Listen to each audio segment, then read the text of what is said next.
You have a very special nature. One we worked hard together to unlock. Black GI, is it fair to serve more than the white Americans that sent you here? Big flash, like a pink light. Or actually, I don't even know what color it was. It wasn't like any color I'd ever seen before. He will kill her. Her sister's in jail. She'll never know.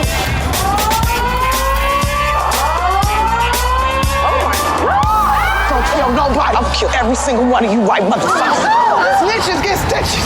Pull me out. Everything's gonna be A-okay. Hey everyone, welcome back to another episode of Sleazoids, the podcast where we go down the rabbit hole of 20th century genre fare, from the most influential canon classics to the trashiest exploitation films we can get our hands on, and invite you to tag along in helping us create a canon of sleaze. Each week is a double feature grindhouse style where we discuss two films loosely related by subject, genre, actor, filmmaker, or franchise, and at the end of each episode, along with our honorary Sleazoids, which you can become by subscribing on Patreon. We're talking John Le Carre sad boy pictures. Come check out the sleaze. We decide on all the official ratings and rankings for every film that we cover. Patreon subscribers also get an on-air shout-out and 2 bonus episodes every single month, which we are approaching 3 years of bonus episodes, some like 70-plus bonus episodes, as well as like almost 20-plus bonus transmissions where we talk about new release films. So if you haven't made the jump yet, I would definitely take a look over at that, patreon.com/Sleazoids podcast. And speaking of which, we did have a lot of people make the jump this week, so we're going to give them their shout-outs. We have Wyatt Duncan, Corey Donovan, Christian B., James Barnett, Austin J, who actually pledged at the $10 a month, who's going to be joining us for this month's virtual screening that we do with the $10 patrons, which has been a lot of fun lately. A lot more people hanging out in there with us. Lance Garrison, Bradley V, who actually upgraded from $5 to $10 as well for this month, so he'll be joining us well. Can't wait to see you guys. Sweet. We also have Alec Nelson, Mark Brinton, Yoshi Hewitt, JJ Henderson, Sean Barrett, Adam Hoopsher, Amanda Krupp, and that's everyone. Awesome. Thank you so Thanks much, guys. so much for becoming patrons. Hope you guys are all enjoying the bonus episodes and all the bonus content, and I hope you guys enjoyed me trying to pronounce your names, which is what the section of the show is now. Always a good time. But that's the one plug for the week. The other plug, as always, is Apple Podcasts. If you guys are listening on Apple Podcasts, and I know that you are, I see the stats. I see you right now. You think I don't see you, but I do. We're looking right at you. Scroll down to the bottom of your app while you're listening to this exact episode and give us a good old rating and review down there. It helps us climb the ranks over at iTunes and helps us find new listeners. Yes. And also the new plug. We've got merch. Sleazoids merch. If you guys like the logo art, poster art that Trevor Henderson did for us that we use for the show, you can now put that on anything you want. Mugs, hoodies, shirts, notepads. Pillows. Someone bought a pillow. Yeah, sleep on our brand, baby. Well, don't sleep on it. Pick up some stuff. You can find the link to all of our merch in the description of this episode, or also on the website at sleazoidspodcast.com. Oh, yeah. Getting real official around here. It's been weird, man. This is it's crazy. This is, I mean, not to get, like, super crazy already, but, like, this is the official 3rd year anniversary of doing this show. 2020 was a weird year for just about everyone. It was. It was okay for the show, I'd say, but it was a very strange time. My God. Yeah, and I mean, anyone who's been listening to the show for a while knows that the first episode of every year, we kind of just scrap the usual structure, and Jamie and I just count down our top 10 films that came out from the previous year. And for obvious reasons, there was not a lot of stuff that came out. A little bit less, yeah. A little bit less than usual, and it's been a weird time for the film industry. And I mean, I was kind of glad that we had the show in 2028. Gave me a little bit of structure to my life. Yeah, for real, man. Like, it just it was fun to be able to dive into a bunch of movies that were like on the cusp of greatness, but not quite there. But I don't know. In every other year, it seemed like I wouldn't have watched as much as I did this year, and I was able to just dive into like all the DTV trash, just everything. So that was pretty fun. Yeah, that was definitely fun, and this episode is mostly for the free listeners, because if anyone's a patron around here, you guys listen to the bonus transmissions. You probably know a lot of our thoughts on a lot of these films because we had so much free time. We really ramped up the bonus transmission series this year, and we talked about a lot of these new release genre films, which are just sort of like spiritual successors to the kinds of films that we talk about on the main show. And so as usual, previous years, the first episode of January, we've always broken down the previous year. We did a best of 2018, we did a best of 2019, and now here we are, we're going to do a best of 2020. And yeah, I mean, it feels kind of weird to be doing it, to just use 2020 and best in the same sentence feels kind of strange. We should have made just an exclusive worst list that we never do, just for this year. But yeah, I mean, this episode breaks all rules and structure of the show. So welcome to 2021. I hope you guys had a happy new year and things are looking a little bit brighter wherever you are. Let's hope so. Yeah, as always, I'm your host Josh, and that's my co-host. You guys know the drill. That's right. I'm Jamie Miller. Welcome back, everybody. Welcome back. We're going to skip all the usual stuff that we do because this is already going to be a long episode without all that stuff. Yeah. To break it down for anyone who maybe hasn't listened to previous years, what Jamie and I are going to do is we're going to break down at first. We're going to talk about some of our honorable mentions, things that, just barely didn't make the top 10 lists. And then Jamie and I are going to go back and forth. My 10, Jamie's 10, my 9, Jamie's 9, and we're going to break down each of our picks for our favorite genre films that came out. And similar, I guess, to what the Academy has had to do this year, we don't care, how it came out. Basically, if it came out in some point theatrically or on digital rental or, wherever during the year 2020, it counts for this list. So you might see a couple 2019 movies on this list that made like the festival circuit last year. But that's just the way it goes. That's right. We needed all we could get. Exactly. And, get out, as usual, get out your pens and papers, your notepads, your Letterboxd watch list. Part of the reason we do this is, if there's anything anyone happened to miss this year, we know that people don't dumpster dive quite as hard as we do. This is a good time, I think, to catch up on some stuff that you might have missed, or maybe some stuff that you never even heard of. And we got quite a few, so it's we got a collection. It's gonna be a wild one. Yeah. Also, if you like this episode, I would definitely recommend thinking about becoming a patron, because again, we do a bonus transmission typically about once a month. For a while there, we were doing them twice a month, where we do full breakdowns and full reviews of a lot of the new release genre films as they're coming out, and including a lot of the stuff we want to talk about today. So if there's anything that we mentioned today, and we try to rip through them a little faster, because or else these episodes would be 5 hours long. Yeah, they'd be 5 hours long, exactly. A lot of the films we're going to be talking about today we did cover on the bonus transmission series. So if you're ever like, hey, they talked about this film but they only mentioned it for 5 minutes, and you want to hear us talk about it for half an hour, it's probably on the Patreon. It's out there. Absolutely. But that being said, what do you say? We jump into it? Honorable mentions? Let's do it. 2020, baby. All right, so let's jump into the honorable mentions. This year, switching up the structure a tiny bit, I think Jamie and I, rather than each listing out our own lists of honorable mentions, because there's going to be so much crossover this year. Yeah. I think Jamie and I are each going to go back and forth on our honorable mentions picks, and we'll maybe just say when something else was also on our honorable mentions or might appear later on our list or something like that. So, I'll jump into it first. Let's just pick something at random off this honorable mentions list. Yeah. Right off the bat, I think that we should pick something, probably the closest one to making the list but didn't make the list was something that Jamie actually pointed out to me, so I know it's definitely on his list somewhere too, or at least in the honorable mentions. Yeah. Murder, Death, Koreatown. Yeah, this is a honorable mention for me too, but this was like barely not making the list. It was very, very close for me. Yeah, so. this was actually my number 11. This was actually like I thought about moving something out to maybe include it, but it was a very cool little found footage horror film with no credit on basically like who made it or who stars in it or anything like that. Really just adding very something. Effective.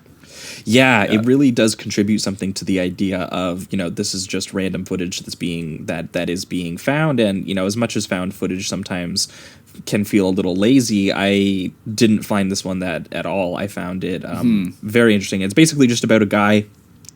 Someone gets murdered in his neighborhood in Los Angeles, and he starts filming, interviews with the people who, live in the surrounding area, trying to get to the bottom of it. Because there's sort of weird details about the murder on, like, how did the body make its way over there? The official police story doesn't really sound right. And the film slowly morphs into basically like this conspiratorial descent into obsession and madness on behalf of this character, where he's starting to see signs about maybe a homeless cult of aliens who are trying to kill people and stuff. And it starts to even like break down his relationship and there's people that he's questioning. Once he hits a certain point in the investigation, they start going like, dude, I'm not seeing what you're seeing. And it kind of, as it breaks down, you're either wondering, like, is this guy just kind of mentally breaking down, or is there something else here? And it really rides that line pretty geniusly. So I really enjoyed it. Yeah, me too. And you definitely start wondering, like, if he is killing people at a certain point. And yeah. Any movie that typically is about sort of like the subjective obsession of a character, I find is very good material for genre films. It's a huge reason why I latch on to things like Bong Joon-ho's Memories of Murder, or like David Fincher's Zodiac or something like that. And this is kind of like a horror found footage version of like one of the characters who might have appeared in those kinds of movies. And I like the way they use LA as well, because he's like going through just his kind of like apartment complex, but he's going through a lot of back alleys and he's like talking with homeless people and stuff like that. It's very, very interesting, very cool way of using the setting. So yeah, highly recommend. I like the way he digitally films, like also like his computer screens and the research and stuff that he's doing and stuff too. Gives it kind of like this screen on screen kind of formal trickery to it that I liked. Yeah, for sure. But yeah, that was a very cool movie. And other than if Jamie hadn't have even logged it, I don't know that I even would have heard of it. So that was one that I wanted to start off with something maybe that people wouldn't have heard of. Yeah, shout out to Cameron, who was on the pod just a week or two ago, because he's the one that introduced it to me. I just saw him on Letterboxd, so yeah, it was a really cool find. Hell yeah. But an honorable mention for you. The honorable mention for me next will be The Vast of Night, directed by Andrew Patterson. Very cool. This is one for me as well. Yeah. It's so basically it's about like two teenagers that run a radio station, and they essentially are told this kind of story from a couple of the townsfolk about this, these military experiments and things of that nature, and kind of making contact with extraterrestrial life. And just as it unfolds, it's very, very slow. A lot of just nicely shot dialogue, but then as it goes, kind of the conspiracy unravels a little bit, and we get to see some really cool science fiction imagery. And I won't spoil it too much here, but it's nice. I will say it's very quiet. It is something that you'll have to deal with if you don't like a lot of talking. You might not enjoy it too much, but I thought it was really intriguing. Really loved the mood. It's based in the 50s, so it's kind of got that vibe as well. But I thought it was great. Yeah, it reminded me of like a very small independent version of it's got a little bit of Twilight Zone, a little bit of sort of like Close Encounters of the Third Kind. Yeah, for sure. And also like those old sort of like radio broadcast sci-fi stories. Like I'm thinking like War of the Worlds or something like that too. Absolutely. And I love like they have that kind of when I said like 50s vibe, we have characters in here saying stuff like, "Oh, jeepers" and stuff like that. And I love that. It makes me feel like warm inside. So yeah, it was a really interesting, kind of very small science fiction movie. Absolutely, yeah. And I remember really appreciating its kind of like slow, quiet, sort of like campfire story vibe to it a little bit. It reminded me also a little bit of John Carpenter's The Fog, with like the radio broadcast in like the small, foggy, sleepy town kind of thing. Has a little bit of that going on too. So I definitely recommend that one as well. Yeah, and it was nice to see Jake Horowitz not in a bad movie there, because we saw him in Castle Freak, which we didn't love that remake. Yeah, but he was good in this one. So yes, another honorable mention for me that made the festival circuit actually in 2019, but came out sometime this summer. Quentin Dupieux's Deerskin. Oh, nice! Yeah, this is a weird movie. Liked it. Yeah, though. He's the it's also French record producer and director behind the film Rubber, which some of you might be aware of. He's kind of like a comedy genre guy, and Deerskin is definitely in that same sort of realm. Is Rubber more like this one? I found to be like very restrained and kind of quiet with its comedy. It's very funny, but like there's not a lot of besides the murder kind of parts. There's a lot of very slow like dialogue talking in bars and things like that. Is Rubber more energetic? Have you seen Rubber? I only have seen clips of Rubber, and it definitely seemed more like overtly like a parody than this does. This formally operates as like, you know, sort of like a festival art film, like the way that you would normally see something that plays a festival. But very slowly, it has just like this insanely absurd premise of Jean Desjardins, who some of you might know, obviously as the lead in The Artist. And he's a dude in this who, again, talking about obsession, he becomes obsessed with this designer deerskin jacket and how it gives him, as he puts it, killer style. And this movie basically just takes that pun as literally as it can, and it slowly morphs into like a weird serial killer film, sort of something like Angst or Henry Portrait of a Serial Killer, but basically just about like this bougie French midlife crisis that this guy has about, you know, sort of like fashion and filmmaking. And he has this obsession with he wants to be one. He has this jacket that he spent like $4,000 on or something like that. So he's very proud of it.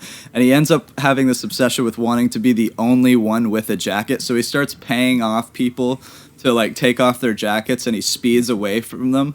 And then of course it divulges into like murder and some craziness with he literally takes the edge of one of the fans, like the fan ceiling, and just starts killing people with it. It's a wild movie. So yeah, I love when he starts like orchestrating like independent film productions just to like kill be people. Like you guys are actors, and this is a story about how all of you take off your jackets. Yeah. And he's like, now just put it in my trunk, and he speeds off. And every single time he did it, even though it's a very simple gag, I actually lost my mind. I thought it was very, very funny. It was a little too strange for me to like get to that top 10, but I just really respected it. Yeah, I needed to I think give it another watch, but it did remind me of like a more overt comedy version of something like House That Jack Built, where it just traces his bizarre serial killing pathology that stems from him wanting to be the only person wearing a jacket in the world. And it takes I was just surprised that not only does the movie take that seriously enough that it's kind of horror-y, but like the performance by Dujardin, like he commits to the pathology in a way that, you know, it's so cartoony, but you know, and I was able to track it, and I had a really good time with that one. Yeah, I agree. I had a good one. So this next one is the boy, Unhinged, featuring big boy Russell Crowe, directed this is by obviously also on mine for anyone who heard the bonus transmission where Jamie and I almost convinced each other that it was actually a 4-star movie. Oh man, it might be. It like honestly, I've watched it twice this year. I do plan on watching it again. I just think I have an absolute blast with this thing. It's directed by Derek Bort, or is it Borte or Bort? Do you know? Do you know what? I hadn't even heard of this guy before this, so no idea. Okay, fair enough. But so basically, it's very simple. You got Russell Crowe and Karen Pistorius. And basically, Karen plays this woman who is driving her kid to school. And on the way, she kind of honks at Russell Crowe's character, and they get into a little bit of a a little bit of an argument, and road rage entirely takes over Russell Crowe's character, and just chaos ensues. And it's a good, like, tight hour-and-a-half thriller of just him completely trying to ruin this woman's life and eventually end her life. And it's just a battle between those two, and it's an absolute it's just so much fun. I had an absolute blast with it. You get to see big boy Russell Crowe in like a big fat suit. He's got divorced dad energy, just everything that you'd want in one of these kind of films. So yeah, I would highly recommend it. It's a lot of fun. Yeah, Russell Crowe in that movie is as large and sweaty as I've ever seen a character be, and also somehow menacing at the same time. I genuinely think that he should be nominated for Best Supporting Actor for all of the mugging and grunting and shit that he does in that movie. He's a very compelling villain. He plays this absolute trash movie role as if he's gunning for an award. Yeah. I mentioned on the bonus transmission that it reminded me of like that road rage sort of anxiety in the filmmaking of something like Steven Spielberg's Duel, and then also that descent into madness you get a little bit in Joel Schumacher's sort of like Falling Down, like that, especially the opening scene of Falling Down when he's just sitting in traffic and he starts going fucking insane. This is that movie, like that moment applied to, you know, like an 80-minute really lean, mean and brutal thriller that's so mean-spirited, and even the violence hits hard. I was surprised, actually. Like the maybe the sort of like thematic or character content is a little bit more nonsense, but the formal economy of the film, like how just lean it is and how committed Russell Crowe is to it being just so mean-spirited and so brutal, really made it work for me.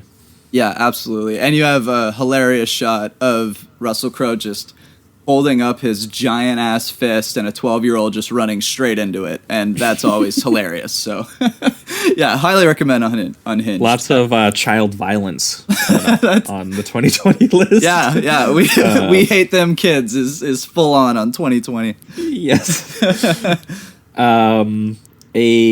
My next honorable mention is actually, as always, you know, we have to include the direct-to-video content. Oh, yeah. And I actually have a recommendation of a direct-to-video double feature of John Hyam's Alone. Oh, yeah.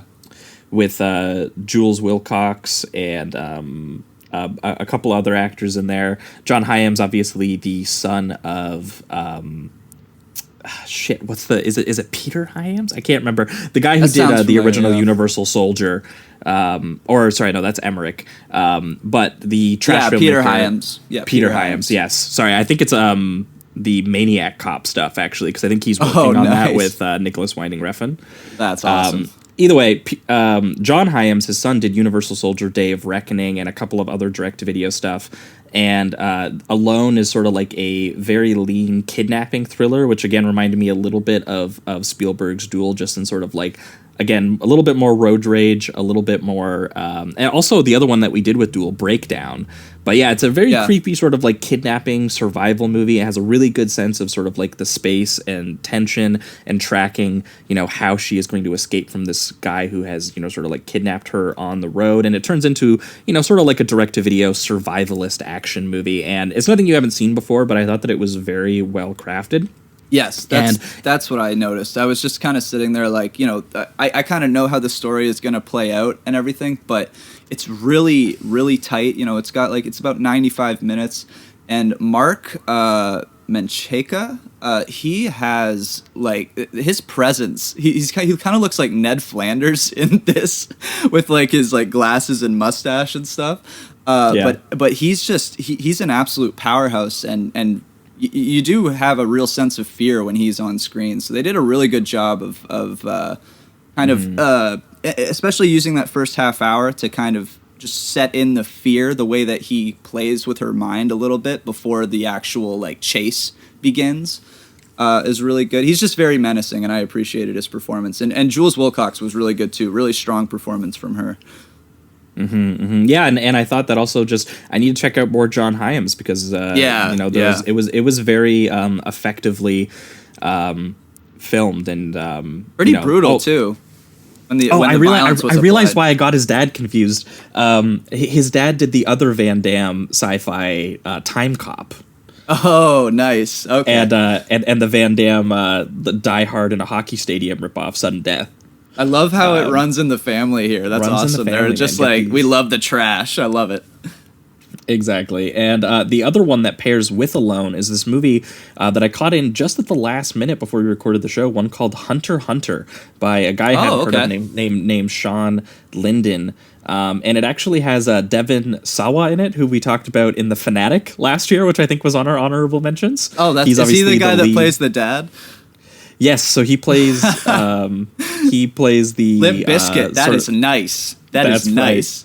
That's right. Beautiful. And obviously he's the main lead from the original Final Destination film. But yeah, in this, he lives with his wife and daughter, who are a fur trapping family. Basically, you know, they've just been hunters in their family for generation, and they kind of live off the books in a conservation area with the animals and stuff like that. And they kind of talk a little bit about, you know, how their way of life is being outmoded because they don't really like go to town and go grocery shopping. Like his daughter doesn't go to school; she just hunts all day with him. They literally live off the land, sort of like nomadically. But there is this wolf that is hanging around, and they assume that it's, you know, a rabid wolf, or it's an evil wolf, because it's not just killing for food anymore, it's killing for pleasure, and they also think that maybe it's actually killing people and that they're in danger. And I won't say anything more about the film, because I thought that, similar to Alone, it was going to be another sort of like logistic-based survivalist kind of action film where they just fight this wolf. And it absolutely turns into something more akin to a really graphic serial killer style film that I didn't anticipate, and it has one of the most grisly and gruesome like final climactic set pieces that I saw in a movie. And that's all I'll say about it. So I would recommend checking that out if you want direct-to-video sort of genre trash that came out this year that is more interesting than I thought. Those two really stood out. Nice. Yeah, I'll have to check that out. I actually missed that one. My next one is this. I just had to do it. I thought this was a really fun movie. Fat Man, directed by Isham Nelms and Ian Nelms. This one stars Mel Gibson and Walton Goggins, and essentially it's about a 12-year-old boy who is just up to no good, very naughty, and he has put out a contract to kill Santa Claus because he's just not getting what he wants. He's getting that lump of coal, and Santa needs to pay. Mel Gibson plays Santa Claus, so you already have something that's incredible right there. That's a sell on its own. Walton Goggins ends up playing the hitman, and it's very smart with how they apply all this like more this kind of gritty real life and realism to the North Pole. So you have, you know, the elves are in this really rundown, dark lit factory, and they're all, you know, jingling their bells to try to appear happy, but we all know what is really going on here. They're making manufacturing deals with the U.S. Army because they just don't have enough money to supply themselves, and you know, there's a lot of really insane ideas that end up working way better than they should. And yeah, I just had an absolute blast with this. So yeah, I would highly recommend Fat Man. It might get into that Christmas cycle, you know. So hell yeah, no, that one was definitely a lot of fun. Yeah, I had a blast. One next for me is She Dies Tomorrow, which was one that nice. Also just I didn't get a chance to rewatch it. If I might have rewatched it, it might have even got a little bit closer to this. But it's by Amy Seimetz, and Jamie and we did a bonus transmission where we talked about it. But it was one of those ones where we kind of felt like we were discovering the film as it was going on. It's very sort of like abstract and moody, and it's about a woman who is overtaken by the notion and the feeling, a prevailing feeling that she is going to die the next day, and that the movie sort of takes on the psychological subjectivity of, you know, that sort of emotional and psychic spiral connected to that idea. But then it's also a little bit of like that idea starts spreading to and infecting other people and infecting the world in something that almost Shyamalan style, like something like The Happening. I was reminded of the sequences, what I honestly think are creepy sequences in The Happening when the people just start killing themselves. Yeah, those are the best for sure. Yeah, I was like, imagine those sequences, but, you know, drawn out with a little bit more in sort of like a little bit more of an overtly indie artistic style with lots of colors and abstraction to it. But that's the kind of prevailing feeling that you got from the film. And it stars Caitlin Sheil and Jane Addams as well, who I think is very good in the film. And yeah, I just remembered watching this, and I thought about it a lot more after the fact. I think while I was watching the film, I was trying to figure it out a little bit. I was trying to figure it out a little bit, Yeah. and then the feelings did stick with me after I watched the film and after I thought about it. And I probably should have given it another watch before this, but I wanted to highlight it anyway. Yeah, I'm right there with you. I thought it was great. I also like just in the difference between like The Happening and the way that the deaths were in this. This was just so like it was very long, like because they would have these deep conversations with people about how they're feeling their dread and all that. Whereas like The Happening was kind of this instant moment where they just decided to do it. So it kind was of definitely just drawn dealing out with Yeah. the character's psychology and emotions a little bit. Yeah, which can be pretty heavy. So I thought that was very effective as well. One for me would be The Wolf of Snow Hollow, directed by Jim Cummings. Yes, that would be one for me as well. This was a really awesome kind of comedy horror that I believe we covered it around Halloween. We did, and I'm a big fan, becoming a big fan of Jim Cummings. I really liked his movie Thunder Road. But this was cool to see because it was kind of like taking his Thunder Road character, kind of this like dumb cop that's trying his best but just fumbling a lot along the way.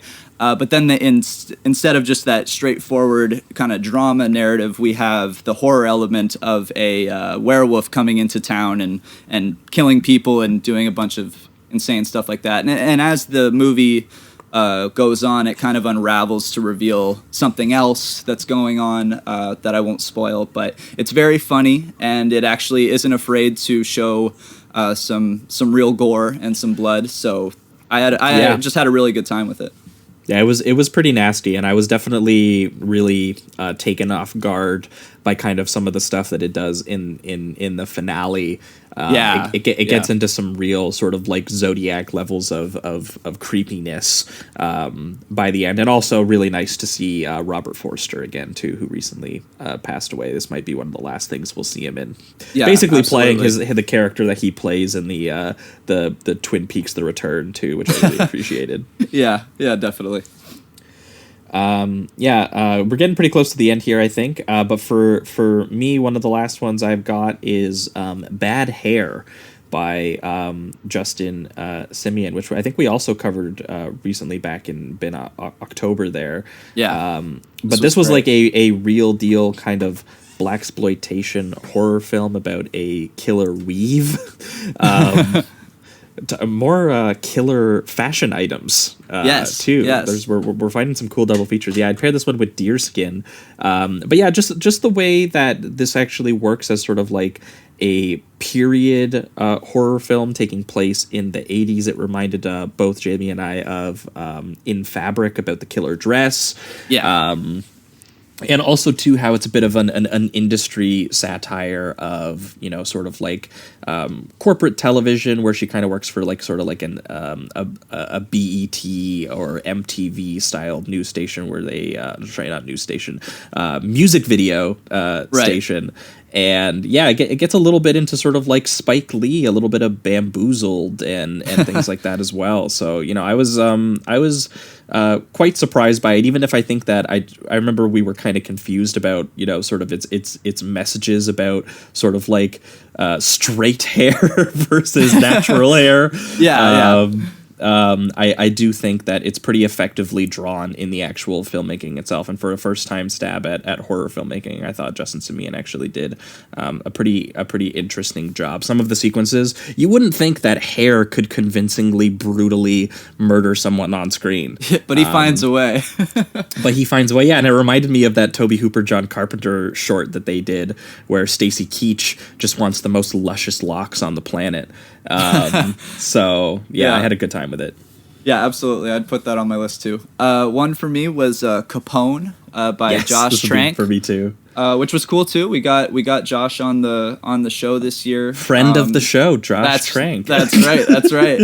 And I thought this was really, really underrated. I don't think it quite hit what it was going for, so I didn't give it that 4. But it's something where it's basically Capone in his stages of dementia, and he's just kind of walking through his past as he's also dealing with the modern physical toll that it's taking on him. And so you're dealing with like he's having these flashbacks of like walking through his time as a gangster. And then at the same time, he's going back to reality where he's throwing up constantly. He's got this blood red, like Tom Hardy has this blood red eye the entire time. He just looks sickly, just horrible. He's eating a carrot instead of a cigar at one point. It's just basically you're watching the deterioration of Capone. Yeah, and credit needs to be given to Trank too for how uncommercial of a premise that is. Like the idea of and the way he does it. Capone has inspired so many sort of like mythic gangster films. I mean, shit, he inspired the original Scarface. Yeah, and like his whole an entire genre of film exists because of Capone as like an image, and his idea was to break Capone down and just take you through the ugliest, most unglamorous time period in his life when Tom Hardy basically just plays him as a dementia-ridden Wario, just snarling and shitting and growling. He shits himself like 5 times, and I'm not even exaggerating. It's one of those things where he takes all of the coolness of the character and just rips it away from him, and I think that's honestly deserving, at least when you're telling this era of his life. So I thought it was a lot better than people said it was, and I would recommend it if you haven't checked it out already. Definitely. It had actually one of my favorite sequences in a movie this year, which was that one where Josh Trank basically replicates sort of like the dreamier sequences that take place in The Shining, like when he's walking around the Overlook Hotel and things just start sort of like merging and disintegrating between his memories and the literal place that he's in, and sort of like his psychology that's breaking down, and being able to see that done, but to like an old-timey gangster character, like someone that Edward G. Robinson would have played back in the day. Yeah, just a really, really genius idea. So I gotta give credit to Trank there, and good luck to him on getting future things made. Because people seem to really have it out for him, and people were really like, this is probably the lowest rated movie we're gonna include on our list today. Yeah, I think it's got like a 2.2 or something like that, which I think it's criminally underrated in my opinion. So and the last one for me is one called Sputnik, directed by Igor Abramenko, which was sort of like a loose Alien meets Arrival, but during the Cold War style film, where basically an astronaut brings back this sort of like creature back inside him, and it turns out to be sort of like this symbiotic kind of like creepy little Venom style alien monster that lives inside of his body. And what it kind of turns out to be is a little bit of a critique of sort of like the bureaucracy and the sort of military industrial complex, and how it kind of dehumanizes the people who are, genuinely interested in the science and the belief in sort of like space travel and things like that. But it was pretty effectively made, and there's some really, really creepy and cool sequences involving the alien, involving the interrogation sequence in military bunkers and things like that. I was impressed. And some surprisingly good CGI for the alien. For sure, because I was surprised, just because usually when you go to the films that don't have the biggest budget, it can be a risk when you're doing something like that. But I thought it looked really, really good, and I was shocked by that. So wanted to throw that out there too. Hell yeah! You got any more? Yeah, I've got like 4 here, but I'm just gonna toss them out there, and people can add them to the list if they want. This one is just personally for me because I just had such a good time with it. Assassin 33 AD, directed by Jim Carroll. I mean, shit. You should probably double feature it with the Christian genre movie direct to video Beckman, right? Beckman, right? Not Beckham. Yeah, Beckman. Yeah, absolutely. Double feature these bad boys. I won't go too into detail, but essentially, a dude travels back in time to kill Jesus because God killed his family, and then there's a bunch of time travel shit, and I'll just leave it at that. But it very is ambitious, very weird. Yeah, it's galaxy brain stuff. It's totally dumb and out there, but I just had a blast with it. It was so much fun, and yeah, it actually would be pretty awesome to double feature with Beckman, which is the Christian John Wick, essentially. Hell yeah. Moving on from that, we had Underwater by William Eubank, which I thought was a pretty simple, just kind of like contained thriller within a ship or like a submarine kind of thing. And basically, something down there is unleashed, and they have to deal with a bunch of crazy monsters. But the most compelling part of this movie is honestly how they have to deal with the living in the ship, and how just there's so much weight to everything. A lot of this movie has like they have these suits that they wear, and they seem so heavy, and there's a lot of detail in the actual geography of the ship and all that. So I was very impressed by that. Gave it a solid 3 stars. Yeah, Underwater and Sputnik might be cool together too for little like alien riffs. There's I thought particularly in Underwater that just the photography, especially before they go underwater into the CG sequences, which I think gets a little bit muddier even as they start introducing some of the Cthulhu elements, which I thought was kind of cool. Yeah. But before that, when it's just the logistics of how do we survive, the sort of like underwater ship going down almost. Right. It's shot by Bojan Bazeli, who's obviously Gore Verbinski's cinematographer now, but he also shot like some Abel Ferrara back in the day, like King of New York.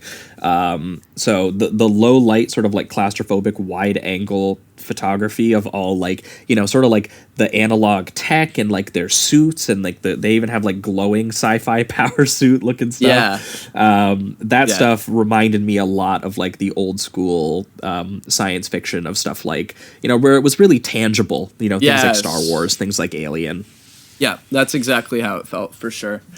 So just a few more here. We'll throw them out. Bloodshot, directed by Dave Wilson, with Vin Diesel.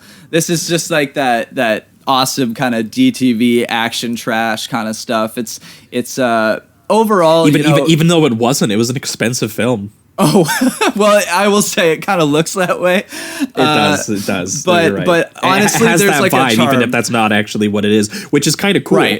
Right. Yeah, I think that there's a charm. It has that to charm to it that like a low budget action film does. Yeah, and there's just some cool sequences with like Guy Pearce playing this like bad military guy, and then you have this awesome super slow-mo over the top like tunnel sequence with a bunch of red and blue lighting. So it's a lot of fun. It's kind of mindless, but it's a really good time. And if you actually liked too the way that it kind of plays with memory in the second half of the film, when it turns into like a little bit of like a Vanilla Sky or like Memento. It's really obviously it's a meat-headed like sci-fi revenge actioner film, but the actual material that Vin gets as a character about like eugenics and militarization and like corporatizing his body and his memories and his rage and stuff, like there's stuff going in there. I remember just thinking that like it reminded me of like a 90s action sci-fi B movie like Universal Soldier or something like that, with the computer hacking and the super soldier hunks and all that kind of stuff.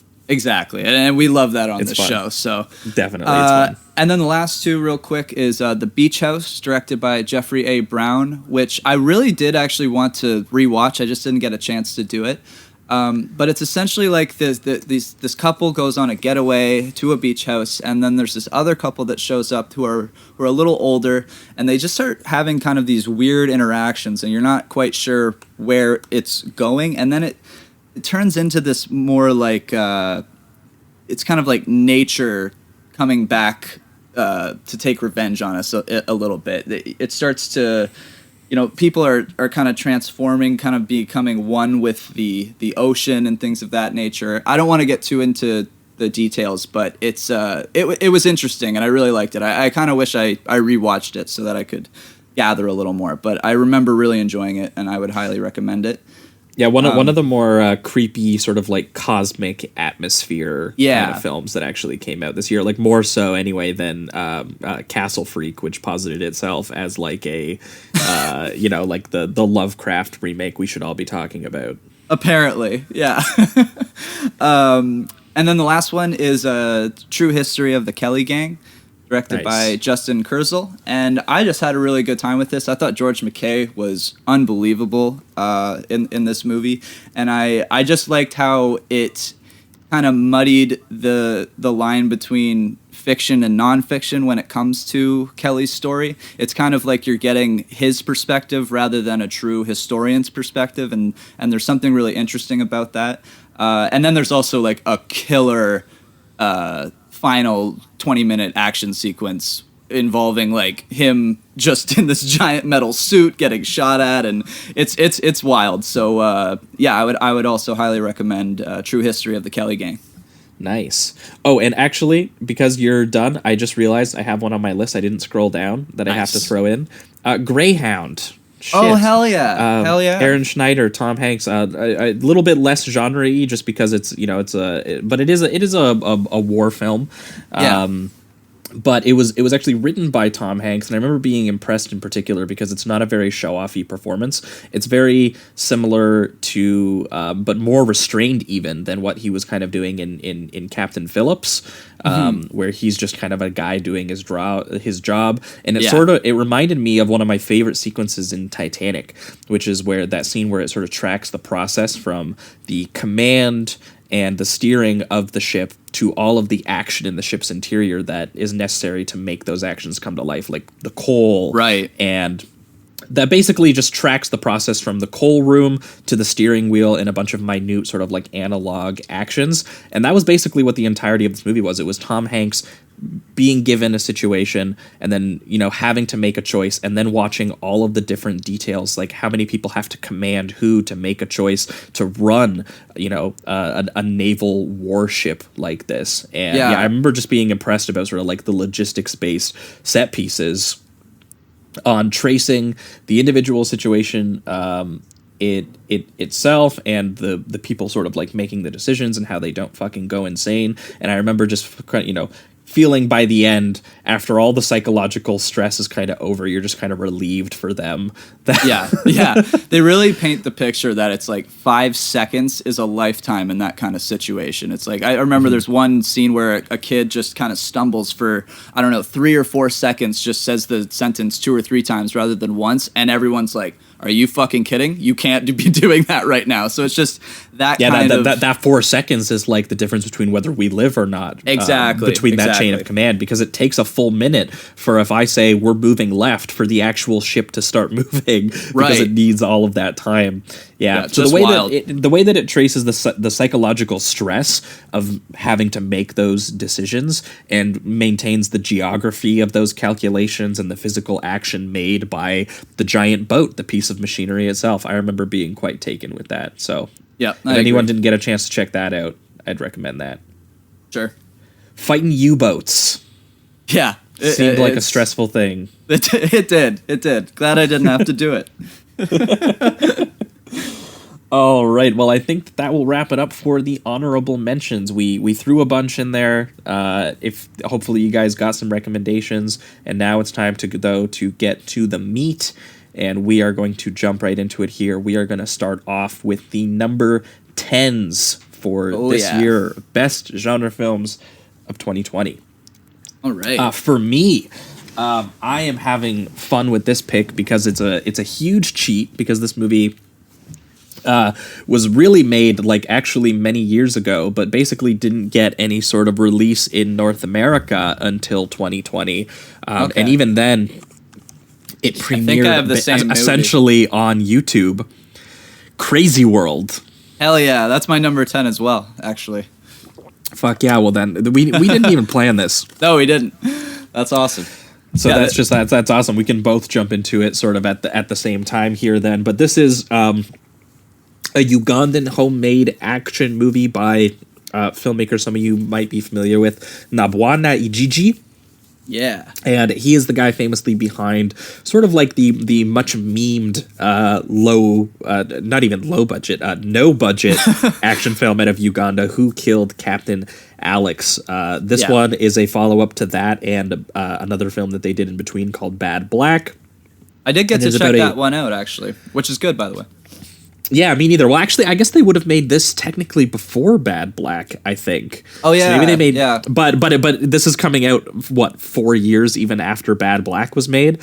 Yeah. So it took a long time for us to be able to see this, and it played the Toronto International Film Festival at a midnight screening that was packed, and apparently people just had an absolute blast. So unfortunately, we didn't get to see it till it played at home for us. Yeah. But the TIFF actually offered it online for free to watch for like a week before sort of when the pandemic first hit. That's awesome. And this film is about a gang of child snatching gangsters who kidnap a bunch of kids called the Waka Stars. They are the action stars of Wakaliwood, Uganda's Hollywood. And these small kids turns out they are kung fu masters. And their father and some other characters are also action stars. And the film just has a true passion for action film and action cinema, and they clearly pirate a lot of American action films and watch them and just truly love them. And this film was just 60 minutes of absolutely hilarious and amateur action filmmaking filled with so much joy. It reminded me of back in the day when I used to get together with my friends and we would have just watched, some sort of Arnold Schwarzenegger movie. We got out our camcorder and we started shooting some stuff, and then you put it into the video editor and you start, making your own stuff. And obviously it's not, anywhere near as good. But shit, this is better than anything I made when I was a kid. I was most impressed by just, despite the fact that it's operating in these cliches and despite the fact that they clearly have no money, it was a total blast to watch. I found it so funny and so fun, and even some of the action, it's ambitious. Even if some of it doesn't work, the rhythm and the structure and the basic idea of it is all there. They clearly love these movies. Yeah, and I mean, the commitment from the actors, and I guess actors / stunt coordinators, stunt actors, is like it's unbelievable. They're just throwing themselves on these like there's a lot of just kind of bricks laying around, a lot of like loose wood panels and things like that, and they're just throwing each other over brick walls onto wood piles of wood and things like that. Like, they're just really sacrificing their bodies just for the love of what they're doing, and you feel that energy the entire time. Like this never really lets up for 60 minutes. Like, even the downtime has a lot of that kind of action vibe to it, where they're at least talking about going after the next guy, or they're instilling some like comedy into it. Like, there's that more homeless looking dude where he uses 2 bottles of water for binoculars and things like that. Like, it gets very wacky as well.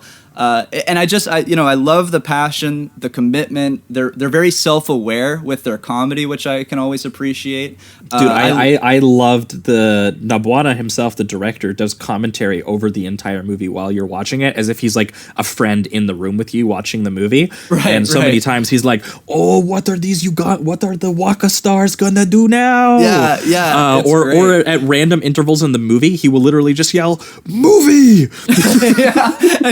And for some reason, you get fucking so stoked. Absolutely. I don't know what it is, like that, because that idea of having kind of like a narrator that's not necessarily narrating the movie, but just kind of being a hype man, that sounds really, really dumb, honestly. And I think in any other context, it wouldn't work, but they find a way. It's like, it just matches that kind of crazy energy that they're bringing to the screen in their action sequences all the time. So when you have another guy randomly yelling like "action star movie," you just get like super stoked instead of going like, where did that come from? It all glues together really nicely in some surprising ways.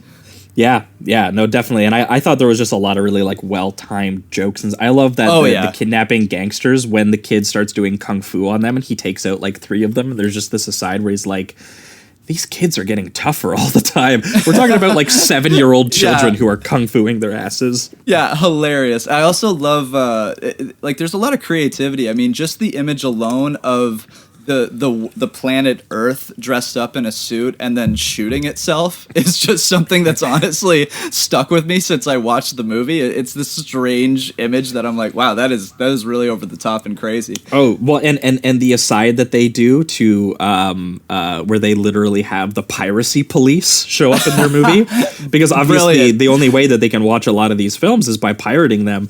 Yep. And literally like the people come in and they're like, hey, I think one dude gets sentenced to 20 years in prison for downloading Hobbs and Shaw, and obviously that's treated like a joke. Like, it's such a good joke. That's such a good joke, and I don't even know if like they might have legitimately loved Hobbs and Shaw. I'm not sure, because it was hard to tell with the tone of the joke. But either way, it's hilarious, because I mean, I hated that fucking movie, but because he's getting 20 years for Hobbs and Shaw, that's not brilliant. Worth it. So funny. Like 25 to life to watch The Rock and fucking Jason Statham. So funny. Yeah.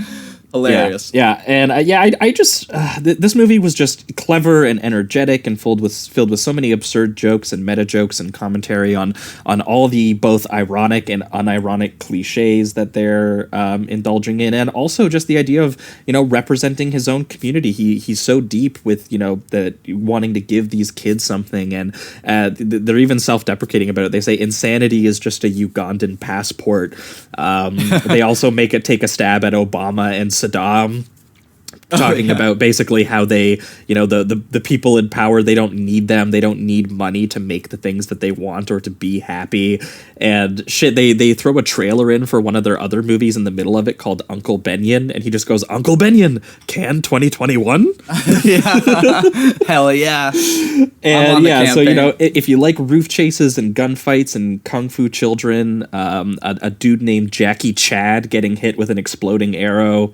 Yeah. This is one of the most charming things I saw this year, and it has one of the quotes that actually makes me tear up when I think about it. And now you know that action movies don't rot your brains, they're love stories. Yes, that was my favorite line from the whole thing, for sure. Because it's like, and it's also just shows their genuine passion and love for these things, rather than, there's not an ounce of like mockery or, and even when there is irony, it's all in good fun and out of a passion for the things they're doing. So I loved it. It was so sincere and just energetic and a total blast.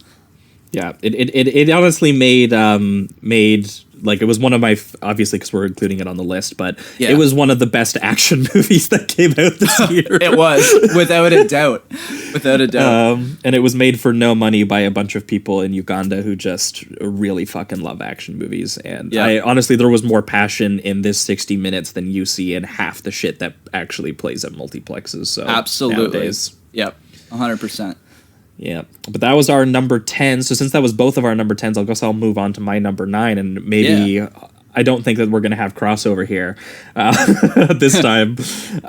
My pick is Abel Ferrara's Siberia. Nice. Yeah, this would be an honorable mention for me. I wanted to rewatch this, but I didn't get to do so.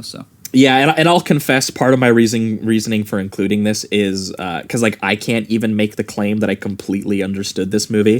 This was just one where the images themselves kept coming back into my head, and I kept thinking about it. There were times where I just pulled up scenes from this movie, and I kind of just rewatched scenes from it at points during this year. Obviously, number 1, too, because I went through a lot of Abel Ferrara's movies this year, and Abel Ferrara is just become one of my favorite filmmakers of all time.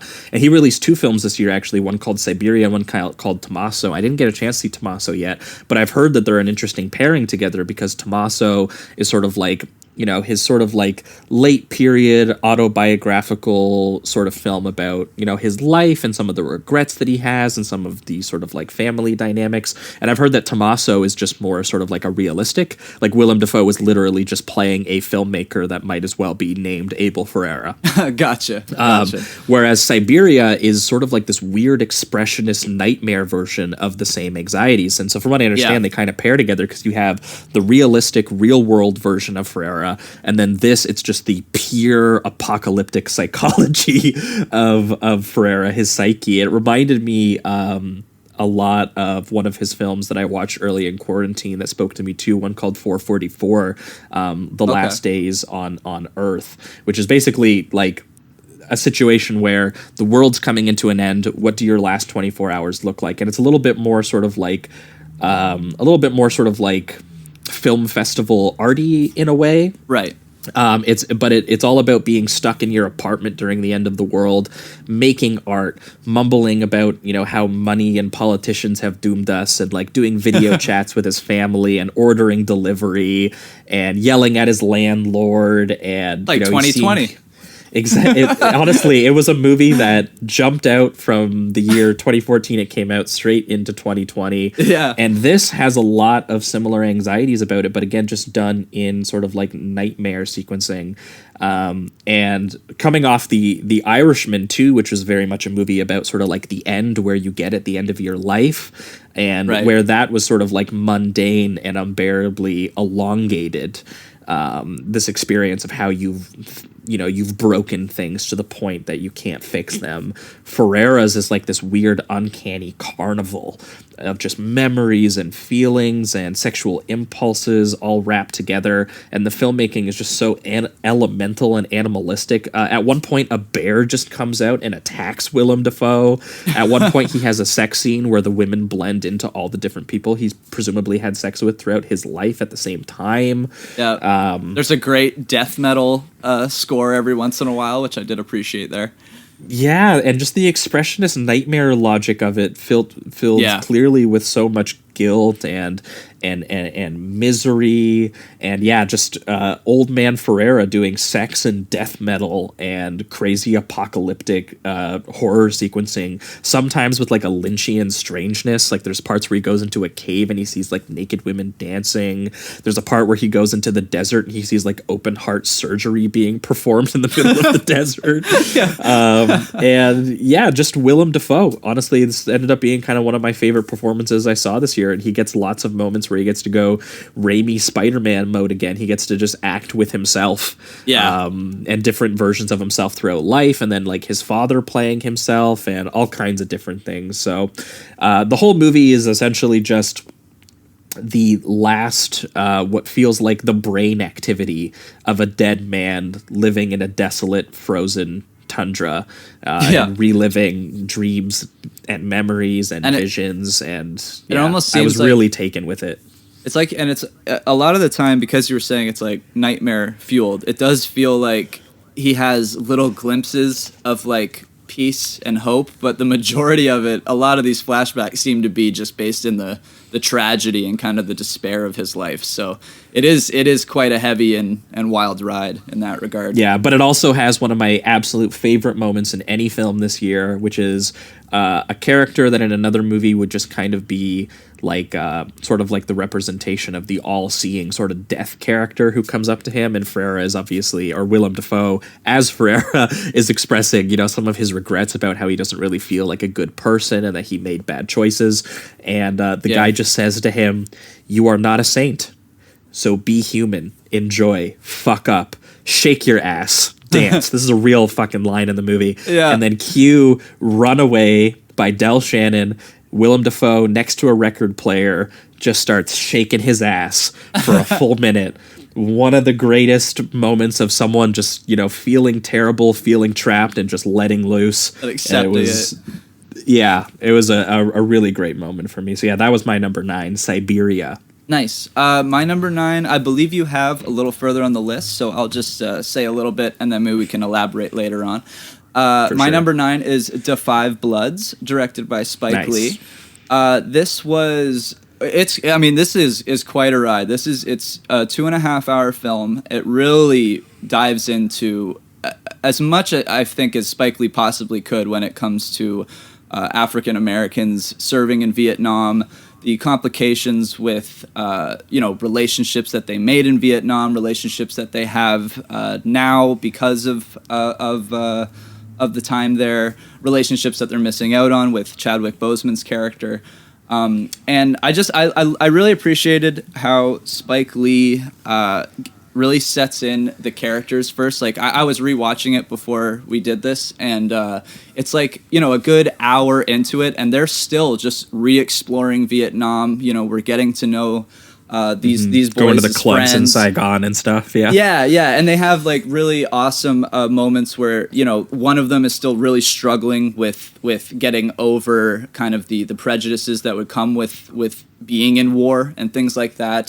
So they dive really heavily into that, and then it kind of turns into like the latter half of the movie turns into this kind of treasure hunt adventure that becomes still very violent and heavy, but a lot of fun, at least for the first half of the second half of the movie. It does get to a point where there's some losses. I'll put it that way, and it gets pretty sad in that regard. Certain people are unable to let go of the past when others want to move forward. I just thought it was a really great representation of kind of the serving that African Americans did in the Vietnam War and just what they had to deal with afterward. So I loved it. I thought it was really well directed, and I'm a fan of Spike Lee, but I haven't dove a lot into him. He still has some weird kind of qualities about him that are a little hit and miss with me, but He has a style that I can't deny, and I find him to be a very intriguing filmmaker, and I love watching him. So, yeah, definitely, yeah, and it is going to appear higher on my list, so we'll definitely get into it a little bit more later as well. Yeah, for sure. For me, my number 8 is Color Out of Space by Richard Stanley, starring Nicolas Cage. Now, I saw this movie a fucking long time ago. This would have been TIFF 2019. I would have watched this, and I actually also interviewed Richard Stanley for the film stage. For anyone who has any interest in hearing me and Richard Stanley talk about, you know, how he was inspired by his mom's cancer and UFOs and all kinds of crazy stuff. But for anyone unfamiliar, Color of Space is an adaptation of the H.P. Lovecraft story of the same name. It's actually one of my favorite H.P. Lovecraft stories that I've read. It really does have that sense of the fear of the unknowable and the intangible and things we can't even begin to perceive or really comprehend. And Lovecraft himself saw it as like a direct confrontation to other sci-fi writers who thought of the idea of aliens invading us in something like a sense where, you know, they would have human bodies, or they would have similar political structures and military structures where they would invade us and things like that. And he's just like, what makes you think they wouldn't just be this weird biological, psychological trip experience? Right. It's something you wouldn't understand at all. You just kind of, it would wash over you, and then you were left with what the fuck?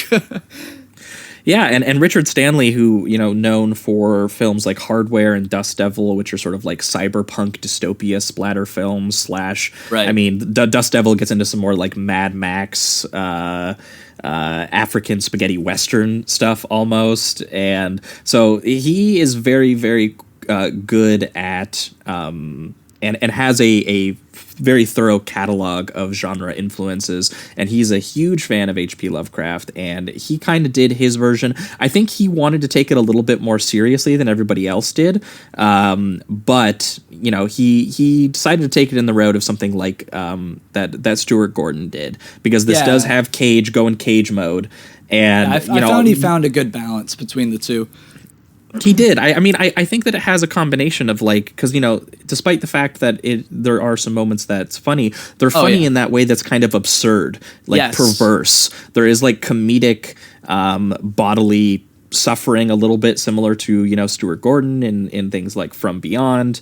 And then you also have Cage, you know, slowly going insane into this like phantasmagorically abstract, I mean, really insane finale where he includes sort of like almost like painterly blending and reverberating synthesizer effects and psychedelic lighting. And the way that they use Cage is really brilliant too, because they start off like, you know, don't get me wrong, he's got a couple awesome Cage deliveries right in the beginning, but he's playing the very almost like sitcom 50s dad in a way. And Yes. then as it goes, he just deteriorates into his vampire's kiss Nicolas Cage. And Yes. and I just loved that. It almost seemed like Richard Stanley and Cage were very aware of how Cage was going to act as his mind was melting. And I just really appreciated it because he even brings back the voice from Vampire's Kiss where he's just like, and get the fuck out of the way, like that whole thing. So it's just, it's top notch. This is actually further on my list, but yeah, Okay, so we might get into a little bit more. Great movie. Yeah, definitely. And last thing I'll say is that I think that Stanley very intentionally weaponizes Cage's meta-comedic persona. Oh, and yeah. He uses psychedelic imagery and grotesque body horror. He does a fucking, like, alpaca monster straight out of, like, The Thing. Oh, yeah. It is a film that is on a very irregular and grotesque wavelength, and unlike a lot of stuff that came out this year, and it feels like it's a movie that really does, like, lose its own mind and is paranoid and ludicrous and radiation poisoned in the same way that the characters in the films are. I definitely left the film feeling the same way that the narrator at the end of the Color Out of Space story feels, and what he says is what it was only God knows. Yeah, just kind of leaves. He's like, I'll just try not to think about that again. Yeah. Yeah, my only complaint was that I did wish Color Out of Space maybe ended 15 seconds earlier than it actually does, because I would have felt even more in line with just that really ashy, destructive kind of finale that it goes to. But yeah, great film. I know the exact shot that you're talking about, and I totally agree. I think it should have ended there, but still great. My number, is this 8, I believe? This is 8, yeah. 8. So my number 8 is First Love by Takashi Miike. Nice. I forgot to mention this, but this would have been on my honorable mentions as well. This was just short of the cut as well. Yeah, for me, I just now as it goes, the story you've probably seen before if you've seen drug smuggling, crime kind of thing. It's but there are some interesting kind of nuances that Takashi obviously brings to the table. So you have a boxer who thinks that he's going to die. He's been told that he has a tumor, so he kind of just goes on this long adventure during the night to kind of contemplate that. The girl who he's with is both a prostitute that has had some issues in the past due to sexual abuse, and she sees this kind of guy in tighty whities that represents the sexual assault that took place, and she sees him randomly almost as like a ghostly figure. And then you have some other characters, like you have a one-armed guy that holds a shotgun and he just uses the one arm to do the shotgun. You have a bunch of hitmen that are using both guns and samurai swords. There's just a lot of style to this. The reason I really liked it was it was very fast-paced. A lot of the crime stuff we dealt with this year was very moody and slow, which, don't get me wrong, I love that stuff. There's actually one that's further down my list that takes that route. But this was one where it's just like the comedic energy that it brought to the table, as well as Takashi's violence that he always has. Like, there's plenty of decapitated heads in this movie. And not only are we getting heads chopped off, but he likes to focus on them in almost like a very tongue-in-cheek comedic way. Like, there's one shot where a guy gets his head cut off at the beginning. It kind of sets the events in motion, and he just lingers on the shot of the guy's head, and the head blinks at you, and it's just like there's a lot of really crazy stuff like that. And I don't want to ruin any of the story, but I just had an absolute blast with it. And it's just very vibrant and a lot of fun, as well as very angry, loud, and in your face, as Takashi Miike usually is. So I had an absolute blast, and I'd highly recommend it. Yeah, if anyone's a fan of back when he used to do sort of like 90s crime Yakuza stuff with a little bit of absurdity, like a little bit of sort of like Tarantino-esque sort of like remix of the crime genre. That's how I was thrown in his kind of like hyper violent cartoon quality sometimes. Things like Dead or Alive or like Ichi the Killer. Yes. First Love is kind of a return to that. Yeah, exactly. You have stuff that's just so gross in any other movie, and it still is here, but he always has that kind of tongue-in-cheek irony to it. So even if you're watching something you know you might not, you shouldn't be laughing at necessarily, he's going to make you chuckle about it. So it kind of has that tone, and I love that, and it really worked for me. So yeah, this is my number 8. Nice. Well, my number 7 here is, and I'm so glad that I get to throw something like this on here. I mean, we probably shouldn't. This probably should get saved for next year, but nobody knows when anything is coming out anymore. Yeah, for real. For real. So this technically didn't get an official release in 2020, and it's still unreleased, I think, technically. But this is the film Bad Trip. Oh, okay. Yeah, I have this a little later on, but yeah. Yeah, so we'll get into it maybe a little bit more too on Jamie's list here. But just the fact that I don't think last year I even had a comedy film on my top 10. Yeah, so the fact it doesn't that usually happen. there was a comedy genre film that came out this year that is top 10 worthy was pretty amazing, and why I really felt I needed to include it. But essentially, this is an Eric Andre thing. He didn't direct it, but I'm calling it his thing because he kind of like wrote and stars in it. And I'm sure he conceptualized it. It's his sense of hidden camera comedy that he does. Yeah. And this is essentially, you've seen something like this before. The film has, exactly one joke. It does but so the joke well. is absolutely incredible, and it's so well realized in the filmmaking. I couldn't help but love this movie. Me too. It's sort of replicating the sort of hidden camera prank show stuff of things like Jackass or Nathan For You, where the comedian is playing a character and they are, sort of seeing things about how real people react. They're getting things about human nature out of real people for comedy. But the difference is that formally the film essentially replicates a studio scripted road trip buddy comedy. It's filled with them playing real characters and not just like doing individual scenes like vignettes like you would see in something like Jackass, where it's like cut to black, reset, cut to black, reset. We have a new story. We have a new joke being done.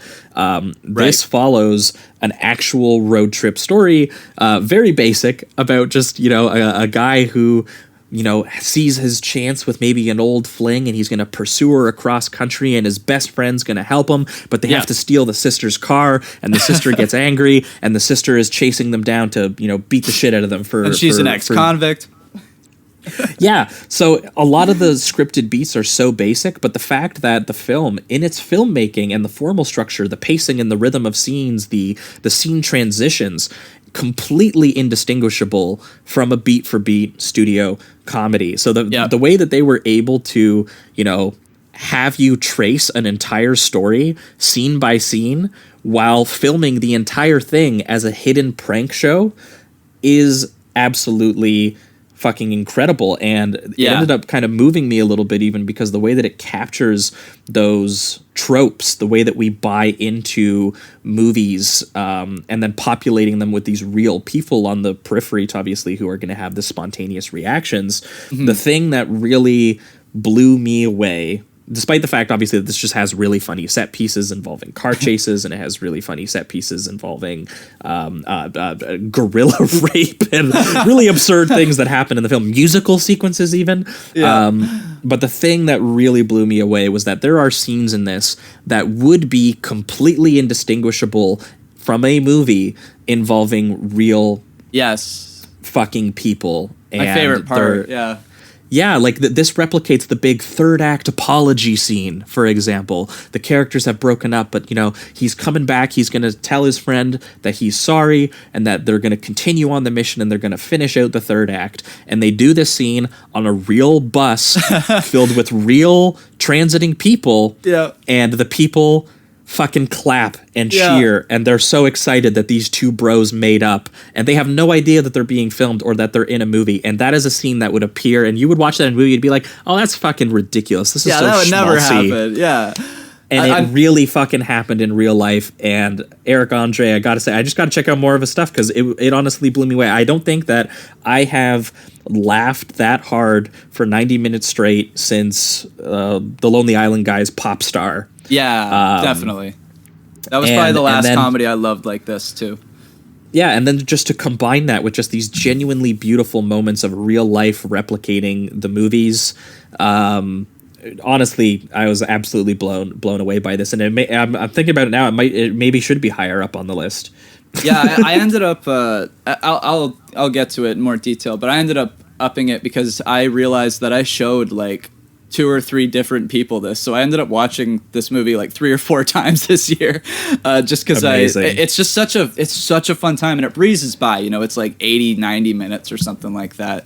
But yeah, I've got a few more points that I'll make a little later on. Sounds good. You're number 7 for me is, and honestly, this one has really grown on me, and I feel like it could get higher if I had more time. But right now, it'll stay at the 7. It's Bacurau. Directed by this one, I might get this wrong. Kleber Mendonca Filho and Giuliano Dornelles. I hope I got most of that right. Yeah, pretty close. But, it's a Kleber Mendoza Filho. Oh, Mendoza, I see. Okay, Mendoza, yes. Very awesome. They are Brazilian filmmakers, so you got it. You know, we butcher everyone's name on this show, so apologies to everyone. Excuse my ignorant English ass. So yeah, Bacurau. This is essentially about a small Brazilian town that has its own kind of like culture and religious beliefs and practices and things like that. And they are definitely on hard times. They have this mayor that comes to town that doesn't seem to be helping them very much. They have a water issue. It seems they don't have access to clean drinking water, things that are very necessary for living a normal life. And what's interesting is this movie kind of just, in the first hour, just kind of sets you in with this small town, really getting to know the characters, everybody's kind of dynamic with their relationship. And then about halfway through it lets you know that there's something more elaborate happening here. Basically, the town isn't showing up on maps, and you think, at least on digital maps, and so you think, oh, there must just be a mistake. The people in the town are thinking it'll get fixed, no problem. And what it ends up being is a bunch of Westerners that have come to essentially hunt them for sport. Yeah, but most dangerous game, hostile style. exactly. And that's really what it is. And it's an assault on the town and then a retaliation. And I won't spoil too much, but they really put in this thought that it's like, you know, yes, you're going into a smaller, poorer area that may be ill-prepared for something so spontaneous. But the hardships that they've endured over the years have made it so that they are able to retaliate. And we see that in the finale. I won't spoil anything. There is still plenty of things to happen in that regard. It's just, it is one of the most wild movies I watched this year. Just Definitely. Premise alone. And it does not shy away from any of its violence, including towards the villagers once it gets to that point. It's ruthless. It really is a ruthless film, but it's very, very, very good, very unique. And I don't want to spoil too much about the ending because there's this one part in the last 20 minutes, and I know it was a big moment for Josh as well. That kind of, in a way, shows their history with the town and why Absolutely. These people should not have been fucking with them. So yeah, it was fantastic. I loved it. Highly recommend. Nice. Yeah, and we'll definitely be talking about it a little bit more as we get up my list. Yeah, for sure. For me, my number 6 is, you guessed it, the new Christopher Nolan joint Tenet. Nice. We probably don't need, I mean, this is going to be, just because this was one of the biggest films that actually came out this year, it's going to be one of the most talked about, so I might not dive too hard into this. I feel like I don't even know if I could. Yeah, I was going to say, I mean, if any, we tried to do a full half-hour discussion on the bonus transmission for anyone who wants to hear, obviously, you know, us try to experience it and break it down in real time, but we saw it, obviously, we saw it in theaters because our theaters were still open, and the situation wasn't too bad here, and we got to go see it in IMAX really early on, so we saw it like a long time ago now. Mm-hmm. But it has stuck with me. It is one of Nolan's probably his weirdest movie, and in that way, it's, you know, I've returned to it. It's made me think about it more. Yeah. But in my review, I described it as a movie that is just nothing but Nolan's like temporal logistic style of filmmaking, where he kind of does sort of like literalism and puzzles, and he tries to solve them for you on screen. And it's the most logistics he's ever done in a film, and somehow it's still his most disorienting film that he made. Yeah, 100%. It's like watching the movie tie itself like an Ouroboros snake into just various knots, and it's strange, and it's kind of beautiful to look at, and the set pieces of things moving backwards and forwards. It's sort of like Memento, where you have the idea of the forward and the backward narrative trajectory through editing, but it's like, what if he could actually depict that through blockbuster spectacle on screen? Your eyes just aren't even trained to watch it correctly. To even follow the logistics of a fight scene is difficult, because you're like, how does someone react to someone who's trying to fight them moving backwards? It's either way, I had like an absolute blast with the movie, and how sort of logical and tangibly disorienting and disarrayed the whole thing felt, and how it used time. And really, there's no unlike Nolan usually, where he has a little bit of character and sentimentality. Some people think he's a little bit too obvious in things like Inception with that stuff. There's hardly any interiority or like emotional expression happening in this. It really is just a constant sense of action and reaction and unfolding informations and interlocking physical movements. They even strip away like the humanity from the James Bond-esque character, the protagonist, by one, giving him no real name, just the protagonist, and then two, having like, I mean, there's a hint of relationship here, I guess, with like Robert Pattinson a little bit, but really he's not having a lot of really emotional interactions or ties with anybody. He's just kind of like, the job is almost so complicated that he has to just be this like faceless human being in order to solve the problem. It's interesting. It was really cool. Yeah. It feels only interested in the sort of like espionage genre narrative and dramatic elements as much as it serves the spectacle of the film itself.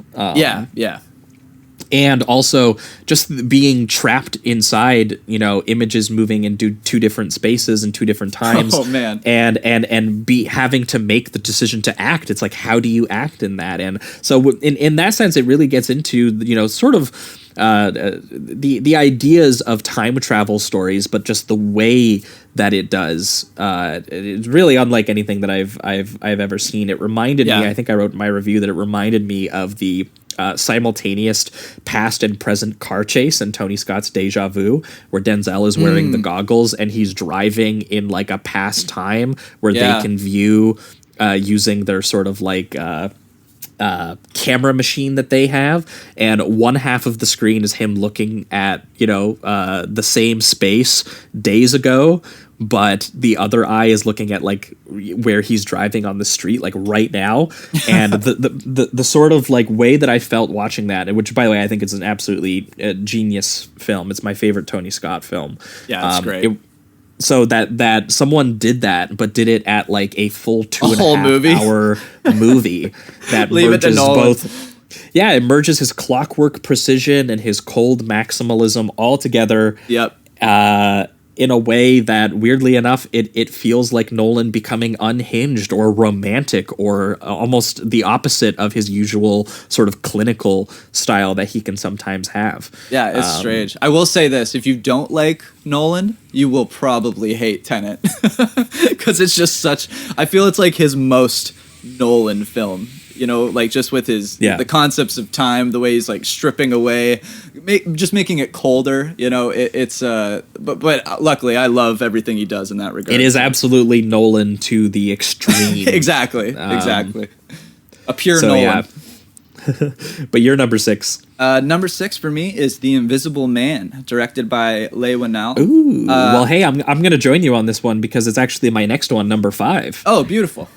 So I can join you with this. So yeah, I ended up actually rewatching this with the family yesterday, and they loved it too.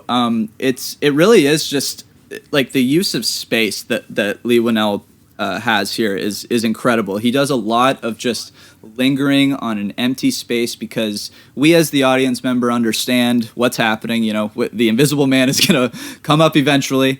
and we're always looking out for little signs, and he knows that. And so throughout, especially when the anxiety is kind of being ramped up, he'll just have moments where Elizabeth Moss is, cleaning her room, and for no reason the camera will just pan slowly over to an empty corner, and it'll stay there for about 5 seconds, and then she'll come into frame.